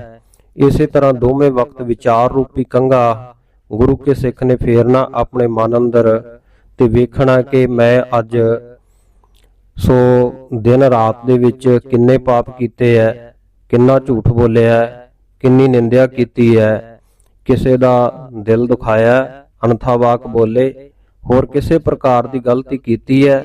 उन्हां अवगुणां दा त्याग करना ते शुभ गुणां नूं धारण करना है। माड़े संस्कार त्यागने, शुभ संस्कार हृदय विच वसाउणे हन। कंघा सिर ते रखिया जांदा शरीर दा सब तो उच्चा बिंदु ते इसे तरह सर्व उच्च बन जाता है। जिवें कंघा अपने आप नूं चरा के सीस ते केस सुधारन वाला बनिया है ते सब तो श्रोमणी होके सीस ते सजदा है। इउं आपा भाव मेट के अपने आप नूं चरा के सब दे चरनां दी धूड़ मन करके गुरु के सिख ने बनना है ते सब दी धूड़ बन के सब तो श्रोमणी सजना है। यथा श्री मुखवाक हन, सबहू तलै तलै सब ऊपर। ते साध संगत जी सुखमनी साहिब दे विच धन गुरु अर्जन देव महाराज जी दे आपां वचन पढ़दे हां 272 अंग दे उत्ते, ब्रह्म ज्ञानी ऊच ते ऊंचा, मन अपना है सब ते नीचा। इसे तरह खालसे ने हौमे नूं दूर करके निमाणा होके सर्वउच्च बनना है। जिस तरह कंघा टुटे हुए केसां नूं हटा के सरीरक तौर ते सफाई करदा है, उसे तरह अध्यात्मक तौर ते व्यक्ति नूं इह सवाल भी हुंदा है कि दिन विच किन्ने चंगे ते किन्ने माड़े कर्म कीते गए है। और जिस तरह सिर दे नाल साफ केस जुड़े हुए है, उसे तरह तुहाडे चंगे कर्म तुहाडे नाल किन्ने क जुड़े हुए है। जिवें कंघे नाल टुटे हुए केस दूर हो जाते हैं, उसे तरह सिख ने विकारां नूं दूर करना है। कंघा करके हटाए गए केसां नूं फिर किसी गंदी जगह ਜਾਂ ਫਰਸ਼ ਦੇ ਉੱਤੇ ਨਹੀਂ ਸੁੱਟ ਦੇਣਾ, ਸਗੋਂ ਇਹਨਾਂ ਨੂੰ ਸਾਫ਼ ਸੁਥਰੀ ਅਤੇ ਪੱਕੀ ਥਾਂ ਜਾਂ ਕਿਸੇ ਡੱਬੇ ਦੇ ਵਿੱਚ ਪਾ ਕੇ ਰੱਖਣਾ ਚਾਹੀਦਾ ਹੈ। ਬਾਅਦ ਵਿੱਚ ਸਮਾਂ ਮਿਲਣ ਦੇ ਉੱਤੇ ਇਹਨਾਂ ਦਾ ਸੰਸਕਾਰ ਕਰ ਦੇਣਾ ਚਾਹੀਦਾ, ਅਗਨ ਭੇਟ ਕਰ ਦੇਣਾ ਚਾਹੀਦਾ। ਭੰਗਾਣੀ ਦੇ ਜੰਗ ਵਿੱਚ ਸਤਿਗੁਰੂ ਜੀ ਵੱਲ ਹੋ ਕੇ ਪਹਾੜੀ ਰਾਜਿਆਂ ਨਾਲ ਲੜਨ ਵਾਲੇ ਪੀਰ ਬੁੱਧੂ ਸ਼ਾਹ ਸਡੌਰੇ ਵਾਲਿਆਂ ਦੇ ਪੁੱਤਰਾਂ, ਮੁਰੀਦਾਂ, ਰਿਸ਼ਤੇਦਾਰਾਂ ਦੇ ਸ਼ਹੀਦੀ ਉਪਰੰਤ ਜਦੋਂ ਪੀਰ ਜੀ ਸਤਿਗੁਰੂ ਜੀ ਨੂੰ ਮਿਲਣ ਵਾਸਤੇ, ਦਰਸ਼ਨ ਦੀਦਾਰੇ ਕਰਨ ਵਾਸਤੇ ਗਏ ਆ ਤੇ ਸਾਹਿਬ ਜੀ ਅੱਗੇ ਜਾਂਦਿਆਂ ਕੇਸਾਂ ਦੇ ਵਿੱਚ ਕੰਘਾ ਕਰ ਰਹੇ ਸਨ ਤੇ ਸਤਿਗੁਰੂ ਜੀ ਬੜੇ ਪ੍ਰਸੰਨ ਹੋਏ। ਪੀਰ ਜੀ ਦੀ ਸੇਵਾ ਤੋਂ ਬਚਨ ਹੋਇਆ। ਪੀਰ ਜੀ ਤਰੁੱਠੇ, ਹਾਂ ਮੰਗੋ ਕੀ ਮੰਗਦੇ ਹੋ। ਤੇ ਉਸ ਵੇਲੇ ਪੀਰ ਜੀ ਨੇ ਸਤਿਗੁਰੂ ਜੀ ਦੇ ਕੰਘੇ ਅਤੇ ਕੇਸਾਂ ਨੂੰ ਬਹੁਤ ਉੱਤਮ ਦਾਤ ਸਮਝ ਕੇ ਸਤਿਗੁਰੂ ਜੀ ਤੋਂ ਮੰਗ ਕੀਤੀ, ਹਜ਼ੂਰ ਜੇ ਤਰੁੱਠੇ ਹੋ ਤੇ ਜਿਹੜੇ ਟੁੱਟੇ ਹੋਏ ਕੇਸਾਂ ਦੇ ਸਮੇਤ ਕੰਘਾ ਹੈ ਇਹਦੀ ਬਖਸ਼ਿਸ਼ ਕਰੋ। ਸਤਿਗੁਰੂ ਨੇ ਉਹ ਵੀ ਬਖਸ਼ੇ ਤੇ ਨਾਲ ਸਾਧ ਸੰਗਤ ਜੀ ਆਪਣੀ ਜਿਹੜੀ ਛੋਟੀ ਕੇਸ ਕੀ ਛੋਟੀ ਦਸਤਾਰ ਉਹ ਵੀ ਸਤਿਗੁਰੂ ਸੱਚੇ ਪਾਤਸ਼ਾਹ ਨੇ ਬਖਸ਼ਿਸ਼ ਕੀਤੀ। ਸੋ ਕੰਘਾ ਜਿਹੜਾ ਇੱਕ ਹਮੇਸ਼ਾ ਕੇਸਾਂ ਦੇ ਵਿੱਚ ਸਿੱਖ ਨੇ ਕਾਠ ਦਾ, ਲੱਕੜੀ ਦਾ ਰੱਖਣਾ ਹੈ। ਜੇਕਰ ਕੰਘਾ ਕਿਸੇ ਵੀ ਤਰ੍ਹਾਂ ਖਰਾਬ ਹੋ ਜਾਏ ਤਾਂ ਇਸ ਨੂੰ ਤੁਰੰਤ ਬਦਲ ਦੇਣਾ ਚਾਹੀਦਾ ਹੈ। ਕਿਸੇ ਧਾਤ ਦਾ ਜਾਂ ਹਾਥੀ ਦੰਦ ਦਾ ਕੰਘਾ, ਇਸ ਨੂੰ ਕਕਾਰ ਦੇ ਬਦਲ ਦੇ ਵਜੋਂ ਨਹੀਂ ਵਰਤਿਆ ਜਾਣਾ ਚਾਹੀਦਾ ਕਦੇ ਵੀ। ਕਾਠ ਦੇ ਕੰਘੇ ਦੇ ਨਾਲ ਸਿਰ ਵਿੱਚ ਜਿਹੜੀ ਸਥਿਰ ਬਿਜਲੀ ਹੈ ਉਹ ਸ਼ਾਂਤ ਰਹਿੰਦੀ ਹੈ। ਸਿਰ ਦੇ ਵਿੱਚ ਬਿਜਲੀ ਆਣਾ ਜਦੋਂ ਕੇਸ ਹਨੇਰੇ ਦੇ ਵਿੱਚ ਵਾਹੀਏ ਤੇ ਉਦੋਂ ਤਾਰਾਂ ਜਿਹੀਆਂ ਚਮਕਦੀਆਂ ਦਿਸਦੀਆਂ ਹੁੰਦੀਆਂ, ਸੋ ਉਹਨੂੰ ਸ਼ਾਂਤ ਰੱਖਣ ਵਾਸਤੇ ਕਾਠ ਜਿਵੇਂ ਬਿਜਲੀ ਨੂੰ ਦਬਾ ਕੇ ਰੱਖਦੀ ਹੈ, ਇਉਂ ਕਾਠ ਦਾ ਕੰਘਾ ਹੀ ਭਾਈ ਕੇਸਾਂ ਵਿੱਚ ਰੱਖਣਾ ਹੈ। ਇਹੋ ਯੋਗ ਹੈ। ਸਾਇੰਸ ਦੇ ਤਰੀਕੇ ਦੇ ਨਾਲ ਵੀ ਕਈ ਸਿੰਘ ਲੋਹੇ ਦਾ ਕੰਘਾ ਬੰਨੀ ਫਿਰਦੇ ਹੁੰਦੇ ਆ, ਸੋ ਕੰਘਾ ਲੋਹੇ ਦਾ ਨਹੀਂ ਰੱਖਣਾ, ਉਸ ਦੇ ਨਾਲ ਕੇਸ ਉਖੜ ਜਾਂਦੇ ਆ, ਬੇਅਦਬੀ ਹੁੰਦੀ ਹੈ। ਤੇ ਕੇਸਾਂ ਨੂੰ ਕੰਘਾ ਦੋਨੋਂ ਵਕਤ ਕਰ, ਪਾਗ ਚੁਨਹਿ ਕਰ ਬੰਧਈ, ਦਾਤਨ ਨੀਤ ਕਰੇ, ਨਾ ਦੁਖ ਪਾਵੇ ਲਾਲ ਜੀ। ਤਨਖਾਹਨਾਮਾ ਭਾਈ ਨੰਦ ਲਾਲ ਜੀ ਦਾ। ਤੇ ਸਤਿਗੁਰੂ ਸਾਹਿਬ ਜੀ ਨੇ ਇਹ ਵਚਨ ਕੀਤੇ ਹਨ, ਹਮੇਸ਼ਾ ਕੰਘਾ 2 ਵਕਤ ਕਰਨਾ। ਪਹਿਲਾਂ ਕੰਘਾ ਕਰਕੇ ਦੋਨੋਂ ਵਕਤ ਦਸਤਾਰ ਚੁਣ ਕੇ ਝਾੜ ਕੇ ਸਜਾਉਣੀ। ਸੋ ਦੰਦਾਂ ਨੂੰ ਰੋਜ਼ਾਨਾ ਅਖਰੋਟ ਜਾਂ ਕਿਸੇ ਵੀ ਦਰਖਤ ਦੀ ਇੱਕ ਟਹਿਣੀ ਦੇ ਨਾਲ, ਜਿਸ ਨੂੰ ਦਾਤਣ ਕਿਹਾ ਜਾਂਦਾ, ਸਾਫ਼ ਕਰਨਾ ਚਾਹੀਦਾ ਹੈ। ਜੇ ਇਹ ਅਜੋਕੇ ਸਮੇਂ ਸੰਭਵ ਨਾ ਹੋਵੇ ਤੇ ਬੁਰਸ਼ ਵਗੈਰਾ ਕਰਕੇ ਦੰਦਾਂ ਦੀ ਸਫਾਈ ਕਰਨੀ ਹੈ। ਇਸੇ ਤਰ੍ਹਾਂ ਭਾਈ ਨੰਦ ਲਾਲ ਜੀ ਸਿੱਖਾਂ ਦੀ ਸਿਹਤ ਖਰਾਬ ਹੋਣ ਤੋਂ ਬਚਾ ਵੀ ਰਹੇਗਾ ਤੇ ਸਿੱਖ ਰਹਿਤ ਵਿੱਚ ਤਿਆਰ ਬਰ ਤਿਆਰ ਵੀ ਰਹਿਣਗੇ। ਇੱਕ ਵਾਰੀ ਗੁਰੂ ਕਲਗੀਧਰ ਪਾਤਸ਼ਾਹ ਸ਼ਿਕਾਰ ਵਾਸਤੇ ਚੜ੍ਹੇ ਹੈ। ਇੱਕ ਸਿੰਘ ਨੇ ਕੰਘਾ ਨਹੀਂ ਸੀ ਕੀਤਾ, ਅਵੇਸਲਾਪਣ ਕੀਤਾ ਸੀ। ਮਹਾਰਾਜ ਸਾਹਿਬ ਜੀ ਨੇ ਕਿਹਾ, ਅੱਜ ਸ਼ਿਕਾਰ ਨਹੀਂ ਮਿਲਿਆ, ਕੀ ਕਾਰਨ ਹੈ? ਤੇ ਸਤਿਗੁਰੂ ਨੇ ਸਿੱਖਾਂ ਨੂੰ ਪੁੱਛਿਆ, ਬਈ ਅੱਜ ਕੋਈ ਹੈ ਸਿੱਖ ਜੀ ਨੇ ਕੰਘਾ ਨਾ ਕੀਤਾ ਹੋਵੇ? ਤੇ ਸਿੱਖ ਨੇ ਝੂਠ ਨਹੀਂ ਬੋਲਿਆ, ਮਹਾਰਾਜ ਅੱਜ ਮੈਂ ਇਹ ਅਵੇਸਲਾਪਣ ਕਰ ਗਿਆ ਹੈ। ਮਹਾਰਾਜ ਕਹਿੰਦੇ, ਤੂੰ ਕੰਘਾ ਕਿਉਂ ਨਹੀਂ ਕੀਤਾ? ਕਹਿੰਦਾ, ਜੀ ਅੱਜ ਅਵੇਸਲਾਪਣ ਹੋ ਗਿਆ। ਸਤਿਗੁਰੂ ਕਹਿੰਦੇ, ਐਸੇ ਵਕਤ ਕੰਘਾ ਕਰ। ਉਸ ਵੇਲੇ ਕੰਘਾ ਕਰਾਇਆ ਤੇ ਕਿਹਾ ਕਿ ਅੱਗੇ ਵਾਸਤੇ ਸਾਵਧਾਨੀ ਦੇ ਨਾਲ ਆਉਣਾ ਹੈ, ਕਦੇ ਕਿਸੇ ਸਿੰਘ ਨੇ ਕੰਘਾ ਕਰੇ ਤੋਂ ਬਗੈਰ ਨਹੀਂ ਆਉਣਾ। ਬਚਨ ਹੋਇਆ, ਸੁਚੇਤਾ ਕਰ, ਦਸਤਾਰ ਸਜਾ, ਅਰਦਾਸਾ ਸੋਧ ਕੇ ਜਿਸ ਕੰਮ ਨੂੰ ਗੁਰੂ ਕਾ ਸਿੱਖ ਕਰਨਾ ਚਾਹੇਗਾ ਉਹ ਸਿੱਧ ਹੋ ਜਾਏਗਾ। ਕੰਘਾ ਰੋਜ਼ ਕਰਨਾ ਚਾਹੀਦਾ। ਤਵਾਰੀਖ ਗੁਰੂ ਖਾਲਸਾ ਦੇ ਵਿੱਚ ਇਹ ਸਾਖੀ ਦਾ ਜ਼ਿਕਰ ਆਉਂਦਾ ਹੈ। ਸੋ ਇਸ ਪ੍ਰਕਾਰ ਰਹਿਤਨਾਮਿਆਂ ਦੇ ਵਿੱਚ ਸਤਿਗੁਰਾਂ ਦੇ ਪਵਿੱਤਰ ਬਚਨ ਹਨ।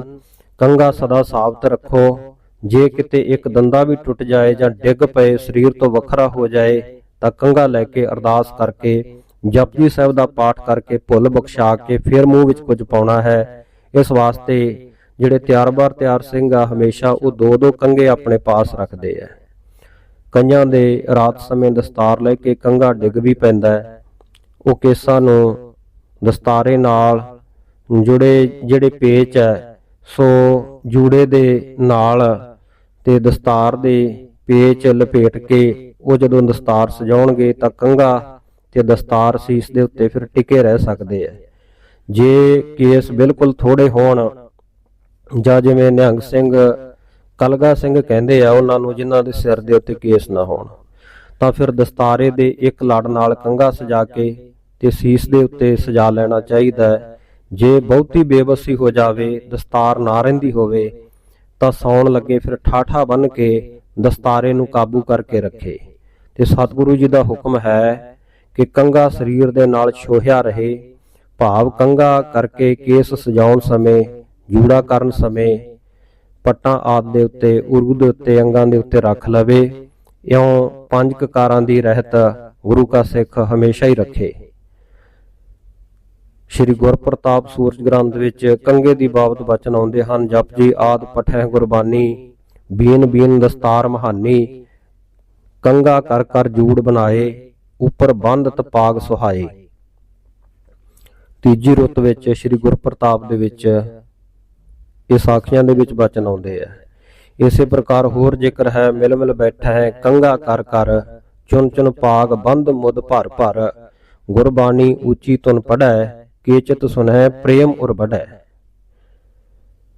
ਜੁਗਮ ਸਮੈ ਕੰਘਾ ਕਰ ਲੈਣਾ, ਹੋਏ ਸੁਚੇਤ ਸ਼ਬਦ ਮਨ ਦੇਣਾ, ਬੈਠਾ ਹੈ ਹੰਸਨ ਕੀ ਸਮ ਪੰਗਤ, ਗੁਰੂ ਪੰਥ ਕੀ ਅਦਭੁਤ ਰੰਗਤ, ਸੋਹਤ ਕੇਸਨ ਸ਼ਮਸ ਸਮੇਤ, ਮਨਹੁ ਜਨਾਏ ਦੇਵਤਨ ਭੇਤ।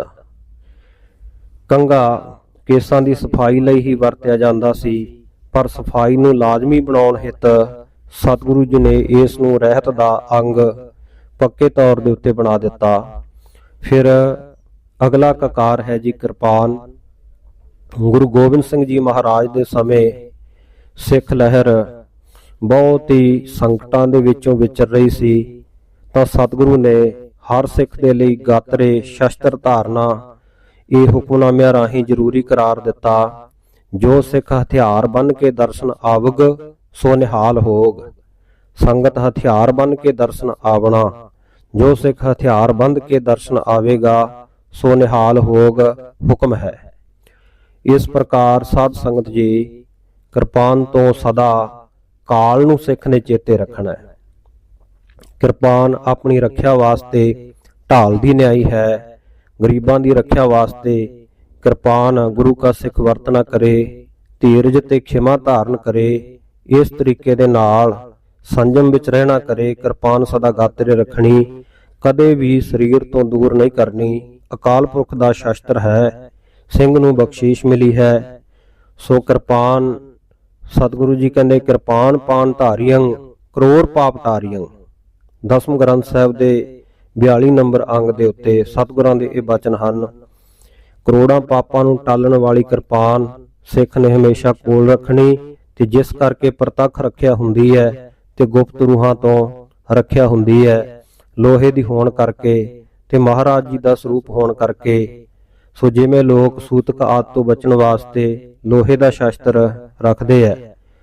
ਛੇਵੇਂ ਸਤਿਗੁਰੂ ਪਾਤਸ਼ਾਹ ਮੀਰੀ ਤੇ ਪੀਰੀ ਦੇ ਮਾਲਕ ਨੇ ਦੋ ਸ੍ਰੀ ਸਾਹਿਬਾਂ, ਦੋ ਕਿਰਪਾਨਾਂ ਮੀਰੀ ਅਤੇ ਪੀਰੀ ਦੀਆਂ ਜਿੱਥੇ ਖੁਦ ਪੈਂਦੀਆਂ ਸਨ, ਉੱਥੇ ਆਗਿਆ ਵੀ ਦਿੱਤੀ ਸੀ ਕਿ ਸਾਰੇ ਸਿੱਖ ਕਿਰਪਾਨਾਂ ਪਾਓ। ਬਾਬਾ ਬੁੱਢਾ ਸਾਹਿਬ ਜੀ ਦੀ ਕਿਰਪਾਨ ਦੇ ਸ੍ਰੀ ਅਕਾਲ ਤਖਤ ਸਾਹਿਬ ਵਿਖੇ ਦਰਸ਼ਨ ਅੱਜ ਵੀ ਹੁੰਦੇ ਹੈ। ਜਿਹੜੀ ਬਾਬਾ ਬੁੱਢਾ ਸਾਹਿਬ ਜੀ, ਜਿਹੜੇ ਸਭ ਤੋਂ ਪਹਿਲਾਂ ਸ੍ਰੀ ਗੁਰੂ ਨਾਨਕ ਸਾਹਿਬ ਜੀ ਦੇ ਆਦ ਸਿੱਖ ਹੋਏ ਆ, ਉਹਨਾਂ ਨੇ ਪਹਿਨੀ ਹੈ, ਤੇ ਜਿਨ੍ਹਾਂ ਦੀ ਅਵਸਥਾ ਉਸ ਵੇਲੇ 100 ਸਾਲ ਤੋਂ ਉੱਤੇ ਸੀ। ਤੇ ਫਿਰ ਬਾਕੀ ਦੀਆਂ ਸਾਰਿਆਂ ਸਿੱਖਾਂ ਨੇ ਪਹਿਨੀਆਂ। ਸ੍ਰੀ ਗੁਰੂ ਹਰਗੋਬਿੰਦ ਸਾਹਿਬ ਜੀ 1.5 ਫੁੱਟ ਦੀ ਕਿਰਪਾਨ ਹਮੇਸ਼ਾ ਗਾਤਰੇ ਧਾਰਨ ਕਰਕੇ ਰੱਖਦੇ ਸਨ। ਮੀਰੀ ਅਤੇ ਪੀਰੀ ਦੀਆਂ ਕਿਰਪਾਨਾਂ ਸ਼ਾਸਤਰਾਂ ਦੇ ਨਾਲ ਪਹਿਰਿਆ ਕਰਦੇ ਸਨ। ਇਸ ਪ੍ਰਕਾਰ ਸਤਿਗੁਰੂ ਛੇਵੇਂ ਪਾਤਸ਼ਾਹ ਜੀ ਨੇ ਨੇਮ ਰਖਾ ਦਿੱਤਾ ਹੈ, ਤੇ ਫਿਰ ਸਾਰੇ ਪਾਤਸ਼ਾਹ ਜੀ ਇਹ ਨੇਮ ਰੱਖਦੇ ਰਹੇ ਹੈ। ਕਿਰਪਾਨ ਬੁੱਕਲ ਦਾ ਹਥਿਆਰ ਹੈ, ਇਹ ਘੱਟ ਤੋਂ ਘੱਟ 9 ਇੰਚ ਦੀ ਜ਼ਰੂਰ ਹੋਣੀ ਚਾਹੀਦੀ ਹੈ, ਜਿਹੜੀ ਕਿ ਰੱਖਿਆ ਵੀ ਕਰ ਸਕੇ। ਜੋ ਕੰਘੇ ਵਿੱਚ ਰੱਖਣੀ, ਕੇਸਾਂ ਵਿੱਚ ਰੱਖਣੀ, ਜਾਂ ਧਾਗਾ ਪਾ ਕੇ ਜਨੇਊ ਵਾਂਗੂ ਰੱਖਣੀ, ਇਹ ਗੁਰਸਿੱਖੀ ਦੀ ਰਹਿਤ ਨਹੀਂ ਹੈ। ਇਹ ਤਾਂ ਜਦੋਂ ਅੰਗਰੇਜ਼ਾਂ ਨੇ ਕਿਰਪਾਨਾਂ ਜ਼ਬਤ ਕੀਤੀਆਂ ਸਨ, ਉਦੋਂ ਨਿਸ਼ਾਨੀ ਰੱਖਣ ਲਈ ਕੇਸਾਂ ਵਿੱਚ ਸਿੱਖਾਂ ਨੇ ਰੱਖੀਆਂ ਸੀ, ਤੇ ਜਦੋਂ ਖੁੱਲ੍ਹ ਹੋ ਗਈ, ਸਿੰਘ ਫੇਰ ਵੱਡੀਆਂ ਕਿਰਪਾਨਾਂ ਰੱਖਦੇ ਹੈ। ਜਿਵੇਂ ਤੇੜ ਲੱਕ ਦੇ ਉੱਤੇ ਕਸ਼ਹਿਰੇ ਦਾ ਚਿੰਨ੍ਹ ਹੈ, ਇਸੇ ਤਰ੍ਹਾਂ ਗਾਤਰੇ ਦਾ ਚਿੰਨ੍ਹ ਕਿਰਪਾਨ ਹੈ। ਕੇਸੀ ਇਸ਼ਨਾਨ ਕਰਨ ਸਮੇਂ ਕਿਰਪਾਨ ਤੇ ਕੰਘਾ ਕਮਰ ਕੱਸੇ ਦੇ ਨਾਲ ਸਜਾ ਲਵੇ। ਪਿੰਡੇ ਇਸ਼ਨਾਨ ਸਮੇਂ ਸੀਸ ਦੇ ਉੱਤੇ ਸਜਾ ਲਓ। ਕਈ ਸਿੰਘ ਕਿਰਪਾਨ ਕਛਹਿਰੇ ਵਿੱਚ ਲੱਕ ਨਾਲ ਟੰਗ ਲੈਂਦੇ ਆ, ਇਹ ਵੀ ਠੀਕ ਨਹੀਂ, ਕਿਰਪਾਨ ਦਾ ਅਦਬ ਨਹੀਂ ਹੈ। ਕਈ ਕਿਰਪਾਨ ਦੇ ਨਾਲ ਦਾਤਣਾ ਸਬਜ਼ੀਆਂ ਆਦਿ ਚੀਰਨ ਲੱਗ ਪੈਂਦੇ ਆ। ਕਿੱਲ ਆਦਿਕ ਕਿਰਪਾਨ ਨਾਲ ਠੋਕਣਾ ਇਹ ਬੜਾ ਭਾਰੀ ਪਾਪ ਹੈ, ਕਿਉਂਕਿ ਸਤਿਗੁਰਾਂ ਨੇ ਹੁਕਮ ਕੀਤਾ ਕਿ ਕਿਰਪਾਨ ਸਾਡਾ ਸਰੂਪ ਹੈ। ਵੱਧ ਤੋਂ ਵੱਧ ਅਦਬ ਧੂਪ ਦੀਪਕ ਆਦਿ ਕਰਕੇ ਕਿਰਪਾਨ ਦਾ ਕਰਨਾ ਚਾਹੀਦਾ ਹੈ। ਕਿਰਪਾਨ ਸਿਰਫ ਦੋ ਜਗ੍ਹਾ ਵਰਤੀ ਜਾ ਸਕਦੀ ਹੈ, ਇੱਕ ਕੜਾਹ ਪ੍ਰਸ਼ਾਦ ਲੰਗਰ ਆਦਿ ਨੂੰ ਭੋਗ ਲਵਾਉਣ ਵਾਸਤੇ ਤੇ ਦੂਜੀ ਰੱਖਿਆ ਦੇ ਵਾਸਤੇ, ਜ਼ਾਲਮ ਨੂੰ ਨਾਸ਼ ਕਰਨ ਵਾਸਤੇ। ਸੋ ਕਿਰਪਾਨ ਗਰੀਬਾਂ ਦੀ ਰੱਖਿਆ ਅਤੇ ਸਵੈ ਰੱਖਿਆ ਲਈ ਹੈ। ਧੀਰਜ ਅਤੇ ਰਹਿਮ ਨਾਲ ਕਿਰਪਾਨ ਨੂੰ ਜ਼ੁਲਮ ਦਾ ਨਾਸ਼ ਕਰਨ ਲਈ ਤਲਵਾਰ ਵਜੋਂ ਵਰਤਿਆ ਜਾਣਾ ਚਾਹੀਦਾ ਹੈ। ਕਿਰਪਾਨ ਨੂੰ ਕਦੇ ਵੀ ਸਰੀਰ ਤੋਂ ਵੱਖ ਨਹੀਂ ਕਰਨਾ ਹੈ। ਕਿਰਪਾਨ ਸਾਧ ਸੰਗਤ ਜੀ, ਸਤਿਗੁਰੂ ਸੱਚੇ ਪਾਤਸ਼ਾਹ ਸ਼ਸਤਰਾਂ ਦਾ ਜਦੋਂ ਬਚਨ ਕਰਦੇ ਹੈ ਤੇ ਸਤਿਗੁਰੂ ਜੀ ਕਹਿੰਦੇ ਹਨ, ਸ਼ਸਤਰਹੀਨ ਕਬਹੂ ਨਹਿ ਹੋਈ, ਰਹਿਤਵੰਤ ਖਾਲਸਾ ਸੋਈ। ਜਿਹੜੇ ਕਦੇ ਵੀ ਸ਼ਸਤਰਾਂ ਨੂੰ ਤਿਆਗਦੇ ਨਹੀਂ, ਉਹ ਸ਼ਾਨਦਾਰ ਆਚਰਣ ਵਾਲੇ ਮੇਰੇ ਪਿਆਰੇ ਸਿੱਖ ਹੈ, ਮੇਰੇ ਪਿਆਰੇ ਖਾਲਸੇ ਹੈ। ਭਾਈ ਦੇਸਾ ਸਿੰਘ ਜੀ ਰਹਿਤਨਾਮੇ ਦੇ ਵਿੱਚ ਐਸਾ ਜ਼ਿਕਰ ਕਰਦੇ ਹੈ। ਕਦੇ ਵੀ ਆਪਣੀ ਕਿਰਪਾਨ ਜਾਂ ਹੋਰ ਹਥਿਆਰਾਂ ਦੇ ਉੱਤੇ ਪੈਰ ਨਹੀਂ ਲੱਗਣ ਦੇਣੇ। ਆਪਣੇ ਕੇਸਾਂ ਨੂੰ ਧੋਣ ਵੇਲੇ ਕੰਘੇ ਨੂੰ ਕਿਰਪਾਨ ਨਾਲ ਤੇ ਕਿਰਪਾਨ ਨੂੰ ਲੱਕ ਦੁਆਲੇ ਬੰਨ੍ਹਣਾ ਚਾਹੀਦਾ ਹੈ। ਇਸ਼ਨਾਨ ਕਰਦੇ ਸਮੇਂ ਕਿਰਪਾਨ ਨੂੰ ਆਪਣੇ ਸਿਰ ਦੇ ਦੁਆਲੇ ਬੰਨ੍ਹਣਾ ਚਾਹੀਦਾ ਹੈ ਤੇ ਕਛਹਿਰੇ ਵਿੱਚ ਨਹੀਂ ਟੰਗਣਾ ਚਾਹੀਦਾ, ਕਿਉਂਕਿ ਇਸ ਨਾਲ ਗੁਰੂ ਦੀ ਬਖਸ਼ੀ ਕਿਰਪਾਨ ਦਾ ਅਪਮਾਨ ਹੁੰਦਾ ਹੈ। ਸਤਿਗੁਰੂ ਸਾਹਿਬ ਜੀ ਨੇ ਜਿੱਥੇ ਗੁਰਬਾਣੀ ਨੂੰ ਗੁਰੂ ਆਖਿਆ, ਉੱਥੇ ਇਹਨਾਂ ਸ਼ਸਤਰਾਂ ਨੂੰ ਪੀਰਾਂ ਦੇ ਰੂਪ ਵਿੱਚ ਸਿੱਖ ਨੂੰ ਬਖਸ਼ਿਸ਼ ਕੀਤਾ ਹੈ। ਸੋ ਇਹ ਸਾਡੇ ਪੀਰ ਹੈ। ਅਸ ਕਿਰਪਾਨ ਖੰਡੋ ਖੜਗ, ਤੁਪਕ ਤਬਰ ਅਰ ਤੀਰ, ਸਹਿਬ ਸਰੋਹੀ ਸਹਿਥੀ, ਯਹ ਹੈ ਹਮਾਰੇ ਪੀਰ, ਜਿਤੇ ਸ਼ਸਤਰ ਨਾਮੰ ਨਮਸਕਾਰ ਤਾਮੰ। ਸੋ ਜਦੋਂ ਬੀਬੀਆਂ ਇਸ਼ਨਾਨ ਕਰਨ ਤਾਂ ਉਹਨਾਂ ਨੂੰ ਆਪਣਾ ਦੁਪੱਟਾ ਆਪਣੇ ਸਿਰ ਦੇ ਉੱਤੇ ਬੰਨ੍ਹਣਾ ਚਾਹੀਦਾ ਹੈ ਤੇ ਫਿਰ ਉਸ ਉੱਪਰ ਕਿਰਪਾਨ ਬੰਨ੍ਹਣੀ ਚਾਹੀਦੀ ਹੈ। ਸੌਣ ਵੇਲੇ ਕਿਰਪਾਨ ਨੂੰ ਕਦੇ ਵੀ ਸਰੀਰ ਤੋਂ ਪਾਸੇ ਨਹੀਂ ਕਰਨਾ ਚਾਹੀਦਾ। ਸ਼ਸਤਰ ਨਾ ਤਿਆਗੇ ਕਬਹੂ, ਜੋ ਯਾਸ ਸਿੰਘ ਸਰੂਪ, ਸਿੰਘ ਸੁਮੇਰ ਅਕਾਲ ਪ੍ਰਿਆ, ਅਹੇ ਖਾਲਸਾ ਭੂਪ। ਭਾਈ ਸੁਮੇਰ ਸਿੰਘ ਜੀ ਦੇ ਰਹਿਤਨਾਮੇ ਵਿੱਚ ਬਚਨ ਮਿਲਦੇ ਹਨ। ਭਾਈ ਕੇਸਰ ਸਿੰਘ ਜੀ ਲਿਖਦੇ ਆ, ਗੁਰੂ ਕਾ ਸਿੱਖ ਸ੍ਰੀ ਸਾਹਿਬ ਦਾ ਅਦਬ ਕਰੇ, ਪੂਜਾ ਕਰੇ। ਆਪ ਸਾਹਿਬਾਂ ਨੇ ਪੂਜਾ ਕੀਤੀ ਹੈ। ਗੁਰੂ ਕਾ ਸਿੱਖ ਕਰਦ ਭੇਟ ਕੀਏ ਬਿਨਾ ਪ੍ਰਸ਼ਾਦ ਨਾ ਛਕੇ। ਪਰਮ ਸਮਾਰਗ ਵਿੱਚ ਬਚਨ ਆਉਂਦੇ ਹਨ, ਅਰ ਸਿੰਘ ਹੋਏ ਕਰ ਹਥਿਆਰ, ਆਪਸ ਤੇ ਜੁਦਾ ਨਾ ਕਰੇ। ਸੋ ਪੰਜ ਸ਼ਸਤਰ ਦੇ ਪੈ ਕਿਰਪਾਨ ਗਾਤਰੇ ਰਾਖ, ਕਰਦ ਭੇਟ ਬਿਨ ਪਾਨ ਨਹਿ, ਅਕਾਲ ਭਾਵ ਸਤ ਭਾਗ। ਭਾਈ ਦਇਆ ਸਿੰਘ ਜੀ ਰਹਿਤਨਾਮੇ ਦੇ ਵਿੱਚ ਹੋਰ ਵੀ ਲਿਖਦੇ ਹੈ ਕਿ ਪੰਥ ਖੱਤਰੀ ਸੰਨਿਆਸ ਧਾਰਨਿਆ ਕਾ, ਸ੍ਰੀ ਸਾਹਿਬ ਕਾ ਜਨੇਊ ਗਲ ਸਜਾਏ ਦਿਆ। ਅੱਗੇ ਬਚਨ ਕੀਆ, ਜੋ ਗਲ ਮੈਂ ਪਾਵੇਗਾ ਤਾਗਾ ਪਹੁਲੀਆ ਸਿੰਘ, ਤਿਸ ਕੋ ਜਨਮ ਜਨਮ ਕੁੰਭੀ ਨਰਕ ਮੇ ਪਾਵਾਂਗਾ। ਸੋ ਇਸੇ ਪ੍ਰਕਾਰ ਕੜਾ ਹੈ। ਕੜਾ ਸਾਧ ਸੰਗਤ ਜੀ ਹਮੇਸ਼ਾ ਸਰਬਲੋਹ ਦਾ ਗੁਰੂ ਕੇ ਸਿੱਖ ਨੇ ਪਹਿਨਣਾ ਹੈ। ਸੋਨੇ ਜਾਂ ਚਾਂਦੀ ਦਾ ਕੜਾ ਇੱਕ ਕਾਰ ਨਹੀਂ ਹੋ ਸਕਦਾ। ਕੜਾ ਗੁੱਟ ਦੇ ਉੱਤੇ ਤਲਵਾਰ ਦਾ ਵਾਰ ਵੱਜਿਆ ਰੋਕਦਾ ਹੈ, ਬਾਂਹ ਨਾਲ ਘਸ-ਘਸ ਕੇ ਮਿਹਦੇ ਤੇ ਜਿਗਰ ਨੂੰ ਤਾਕਤ ਪਹੁੰਚਾਉਂਦਾ ਹੈ। ਸਾਇੰਸ ਦੇ ਤਰੀਕੇ ਦੇ ਨਾਲ ਜੇ ਆਪਾਂ ਵੇਖੀਏ ਤਾਂ ਤੇ ਇਸੇ ਪ੍ਰਕਾਰ ਕੜਾ ਹਰ ਵਕਤ ਬਾਂਹ ਦੇ ਵਿੱਚ ਬੀਣੀ ਬੰਦ ਸ਼ਸਤਰ ਹੈ। ਜਿਵੇਂ ਕੜਾ ਬਾਂਹ ਨੂੰ ਕੜ ਕੇ ਰੱਖਦਾ ਹੈ, ਇਉਂ ਮਨ ਨੂੰ ਕੜ ਕੇ ਸਿੱਖ ਨੇ ਰੱਖਣਾ ਹੈ। ਕੜੇ ਤੋਂ ਇਹ ਸਿੱਖਿਆ ਲੈਣੀ ਕਿ ਸ੍ਰੀ ਗੁਰੂ ਗੋਬਿੰਦ ਸਿੰਘ ਜੀ ਦੀ ਹੱਥ ਕੜੀ ਲੱਗੀ ਹੋਈ ਹੈ ਬਾਂਹ ਨੂੰ। ਇਹਨਾਂ ਬਾਹਾਂ ਦੇ ਨਾਲ ਚੋਰੀ ਯਾਰੀ ਠੱਗੀ ਨਹੀਂ ਕਰਨੀ, ਕਿਤੇ ਵੀ ਝੂਠੇ ਸਾਈਨ ਦਸਤਖਤ ਨਹੀਂ ਕਰਨੇ, ਝੂਠਾ ਅੰਗੂਠਾ ਨਹੀਂ ਲਾਉਣਾ। ਇਹ ਸੁਭਾਅ ਰੱਖੇ, ਮਨ ਨੂੰ ਕੜ ਕੇ ਰੱਖੇ। ਚੋਰੀ ਯਾਰੀ ਠੱਗੀ ਨਹੀਂ ਕਰਨੀ, ਦਸਾਂ ਨੌਹਾਂ ਦੀ ਧਰਮ ਦੀ ਕਿਰਤ ਕਰਕੇ ਵੰਡ ਕੇ ਛਕਣਾ ਤੇ ਸਾਧ ਸੰਗਤ ਦੀ ਸੇਵਾ ਕਰਨੀ ਹੈ ਇਹਨਾਂ ਬਾਹਾਂ ਦੇ ਨਾਲ। ਤੇ ਇਹ ਸ਼ਹੀਦੀ ਗਨ ਹੈ ਜੋ ਪੱਕਾ ਹੀ ਸਤਿਗੁਰਾਂ ਵੱਲੋਂ ਮਿਲਿਆ, ਇਹ ਕਦੇ ਵੀ ਬਾਂਹ ਤੋਂ ਦੂਰ ਨਹੀਂ ਕਰਨਾ। ਕੜਾ ਭਾਵੇਂ ਤੀਰ ਕਮਾਨ ਚਲਾਉਣ ਵਾਲੇ ਤੇ ਤੇਗ ਪਾਉਣ ਵਾਲੇ ਹੱਥ ਲਈ ਇੱਕ ਸੁਰੱਖਿਆ ਦਾ ਸਾਧਨ ਸੀ, ਪਰ ਇਹ ਸਿੱਖ ਦਾ ਸਰਬਲੋਹੀ ਗਾਨਾ ਇੱਕ ਵਿਸ਼ੇਸ਼ ਪ੍ਰਤੱਗਿਆ ਚਿੰਨ੍ਹ ਬਣ ਗਿਆ। ਤੇ ਅੱਜ ਸਾਧ ਸੰਗਤ ਜੀ ਫੈਸ਼ਨ ਦੇ ਤੌਰ ਦੇ ਉੱਤੇ ਗੈਰ ਸਿੱਖਾਂ ਨੇ ਵੀ ਇਸ ਨੂੰ ਪਹਿਨਣਾ ਸ਼ੁਰੂ ਕਰ ਦਿੱਤਾ ਹੈ। ਸੋ ਇਹ ਪੰਜ ਕਕਾਰੀ ਰਹਿਤ ਉਸ ਸਮੇਂ ਵੀ ਅਤ ਲੋੜੀਂਦੀ ਸੀ ਤੇ ਅੱਜ ਵੀ ਲੋੜੀਂਦੀ ਹੈ। ਕਿਸੇ ਤਰ੍ਹਾਂ ਕਿਸੇ ਵੀ ਕਕਾਰ ਨੂੰ ਛੁਟਾਇਆ ਨਹੀਂ ਜਾ ਸਕਦਾ, ਕਿਉਂਕਿ ਇਤਿਹਾਸ ਨੇ ਇਹਨਾਂ ਦੇ ਨਾਲ ਖਾਸ ਗੌਰਵ ਜੋੜਿਆ ਹੋਇਆ ਹੈ। ਸੋ ਸਤਿਗੁਰੂ ਜੀ ਦੇ ਇਤਿਹਾਸ ਵਿੱਚ ਗੁਰੂ ਗੋਬਿੰਦ ਸਿੰਘ ਮਹਾਰਾਜ ਜੀ ਦੇ ਦਰਸ਼ਨ ਕਰਨ ਦੇ ਵਾਸਤੇ ਉਜੈਨ ਤੋਂ ਵਿਸ਼ੰਬਰ ਦਾਸ ਦਾ ਪੁੱਤਰ ਹਰਗੋਪਾਲ ਆਉਂਦਾ ਹੈ, ਕੁਝ ਭੇਟਾ ਲੈ ਕੇ ਆਉਂਦਾ ਹੈ। ਸਤਿਗੁਰੂ ਜੀ ਕੁਝ ਦਿਨਾਂ ਬਾਅਦ ਜਦੋਂ ਉਸ ਨੂੰ ਰੁਖਸਤ ਕਰਦੇ ਹੈ ਤੇ ਉਸ ਨੂੰ ਕੜਾਹ ਪ੍ਰਸ਼ਾਦੀ ਦੇਗ ਦੇ ਸਮੇਤ ਇੱਕ ਕੜੇ ਦੀ ਬਖਸ਼ਿਸ਼ ਕਰਦੇ ਹੈ। ਤੇ ਨਾਲ ਹੀ ਸਤਿਗੁਰਾਂ ਦੇ ਬਚਨ ਇਤਿਹਾਸ ਵਿੱਚ ਸ੍ਰੀ ਗੁਰਪ੍ਰਤਾਪ ਦੇ ਵਿੱਚ ਮਿਲਦੇ ਹੈ। ਪੰਜਵੀਂ ਰੁੱਤ ਦੇ 12ਵੇਂ ਅੰਸੂ ਦੇ ਵਿੱਚ ਚਰਨ ਲਿਓ ਪ੍ਰਸਾਦ ਗੁਰ ਦਇਓ, ਆਪ ਖਾਓ ਘਰ ਦੇਹੋ ਜੋ ਲਿਓ, ਬਖਸ਼ੋ ਸਰਬ ਲੋਹ ਕੋ ਕੜਾ, ਤੋਲੇ ਚਾਰ ਤੋਲ ਕੋ ਘੜਾ, ਹਿਰਦੇ ਕਾਮਨਾ ਜਬ ਕਬ ਹੋਏ, ਇਸ ਕੋ ਪੂਜੋ ਪੁਰਵੈ ਸੋਏ। ਭਾਈ ਜੇ ਹਿਰਦੇ ਦੇ ਵਿੱਚ ਕਦੇ ਕਿਸੇ ਪਦਾਰਥ ਦੀ ਕਾਮਨਾ ਹੋਵੇ ਤੇ ਇਸ ਕੜੇ ਨੂੰ ਸਾਹਮਣੇ ਰੱਖੋਗੇ, ਦਰਸ਼ਨ ਦੀਦਾਰੇ ਕਰੋਗੇ ਤੇ ਮਨ ਬਾਂਛਤ ਜਿਹੜੀ ਉਹ ਤੁਹਾਡੇ ਮਨ ਦੀ ਇੱਛਾ ਸਤਿਗੁਰੂ ਜੀ ਸਤਿਗੁਰੂ ਨਾਨਕ ਦੇਵ ਜੀ ਦੇ ਘਰੋਂ ਪੂਰੀ ਹੋਵੇਗੀ। ਸ਼ਾਸਤਰਾਂ ਵਸਤਰਾਂ ਦੇ ਜਦੋਂ ਦਰਸ਼ਨ ਕਰਦੇ ਆ ਤੇ ਉਸ ਵੇਲੇ ਸਾਧ ਸੰਗਤ ਜੀ ਸਾਨੂੰ ਛੇਵੇਂ ਪਾਤਸ਼ਾਹ ਜੀ ਦੇ ਬੜੇ ਵੱਡੇ ਵੱਡੇ ਕੜਿਆਂ ਦੇ ਦੀਦਾਰ ਹੁੰਦੇ ਆ। ਇਸੇ ਪ੍ਰਕਾਰ ਸਾਧ ਸੰਗਤ ਜੀ ਜਦੋਂ ਪਟਨਾ ਸਾਹਿਬ ਜਾਈਏ, ਗੁਰੂ ਕਾ ਬਾਗ ਗੁਰਸਥਾਨ ਹੈ ਜਿੱਥੇ, ਉੱਥੇ ਸਤਿਗੁਰੂ ਤੇਗ ਬਹਾਦਰ ਸਾਹਿਬ ਮਹਾਰਾਜ ਜੀ ਦਾ ਸਰਬਲੋਹ ਦਾ ਕੜਾ ਸੰਗਤਾਂ ਦੇ ਦਰਸ਼ਨ ਦੀਦਾਰਿਆਂ ਦੇ ਵਾਸਤੇ ਰੱਖਿਆ ਹੋਇਆ ਹੈ। ਸੋ ਸਤਿਗੁਰੂ ਸਾਹਿਬ ਜੀ ਆਪ ਇਹਨਾਂ ਕਕਾਰਾਂ ਨੂੰ ਪਹਿਨਦੇ ਰਹੇ ਹੈ। ਤੇ ਫਿਰ ਸਾਧ ਸੰਗਤ ਜੀ ਅੱਗੇ ਜਿਹੜਾ ਕਕਾਰ ਉਹ ਪੰਜਵਾਂ ਕਛਹਿਰਾ ਹੈ। ਕਛਹਿਰਾ ਸਾਨੂੰ ਗੁਰੂ ਦੁਆਰਾ ਬਖਸ਼ਿਸ਼ ਕੀਤਾ ਗਿਆ।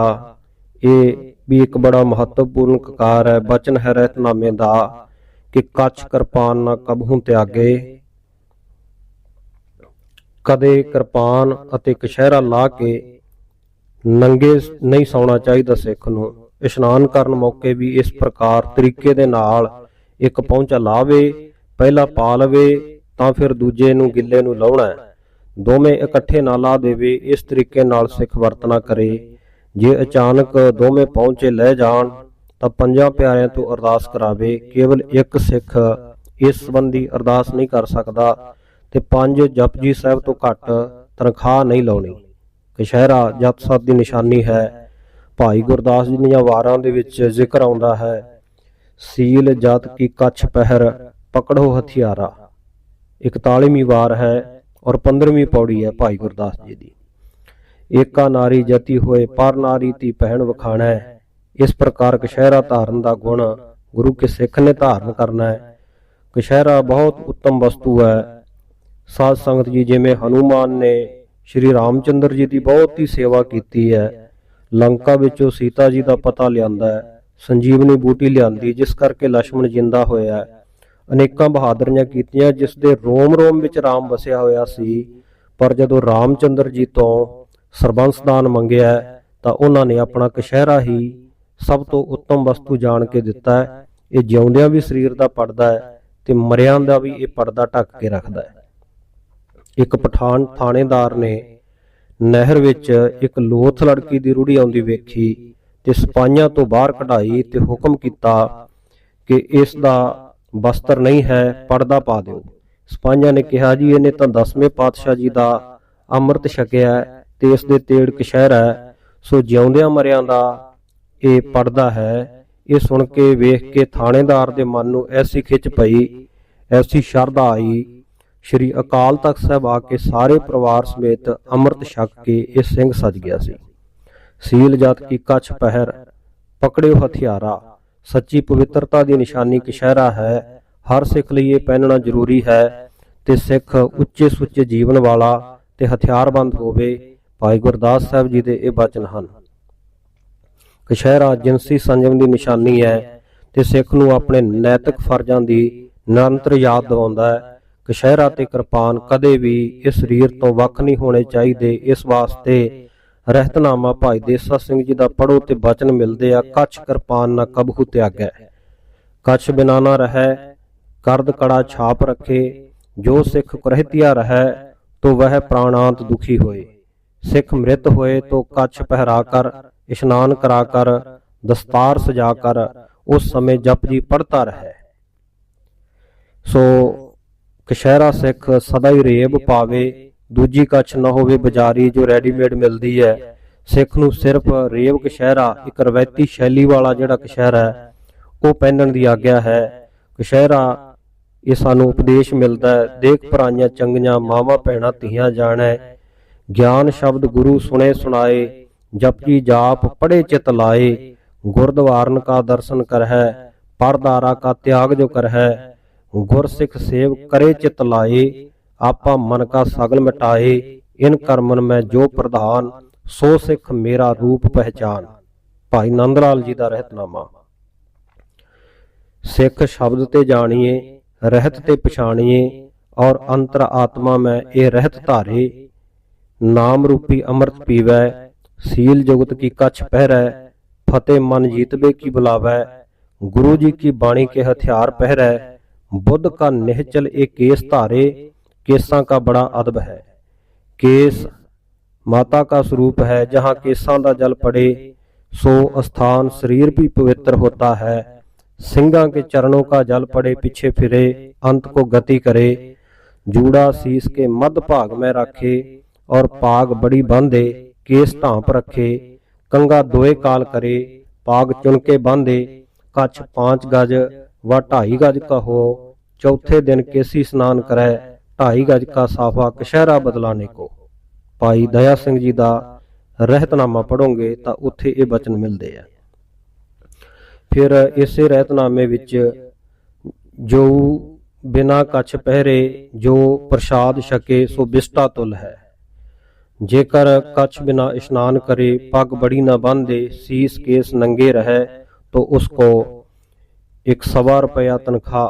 जो कच्छ बिना मृत होवे तो अगति जावे, क्योंकि सिंह को कहा है एक पौंचा निचोड़ के एक पावे। कच्छ श्वेत और नील पट, जापर जाप उचार, श्री अकाल उस्तत करे, चंडी कंठ सुधार। कच्छ 2.5 गज मान, साफा पीतुल तास, 3 काल में नाम जप, जन्म मरण कट फास। रहतनामा भाई दया सिंह जी का।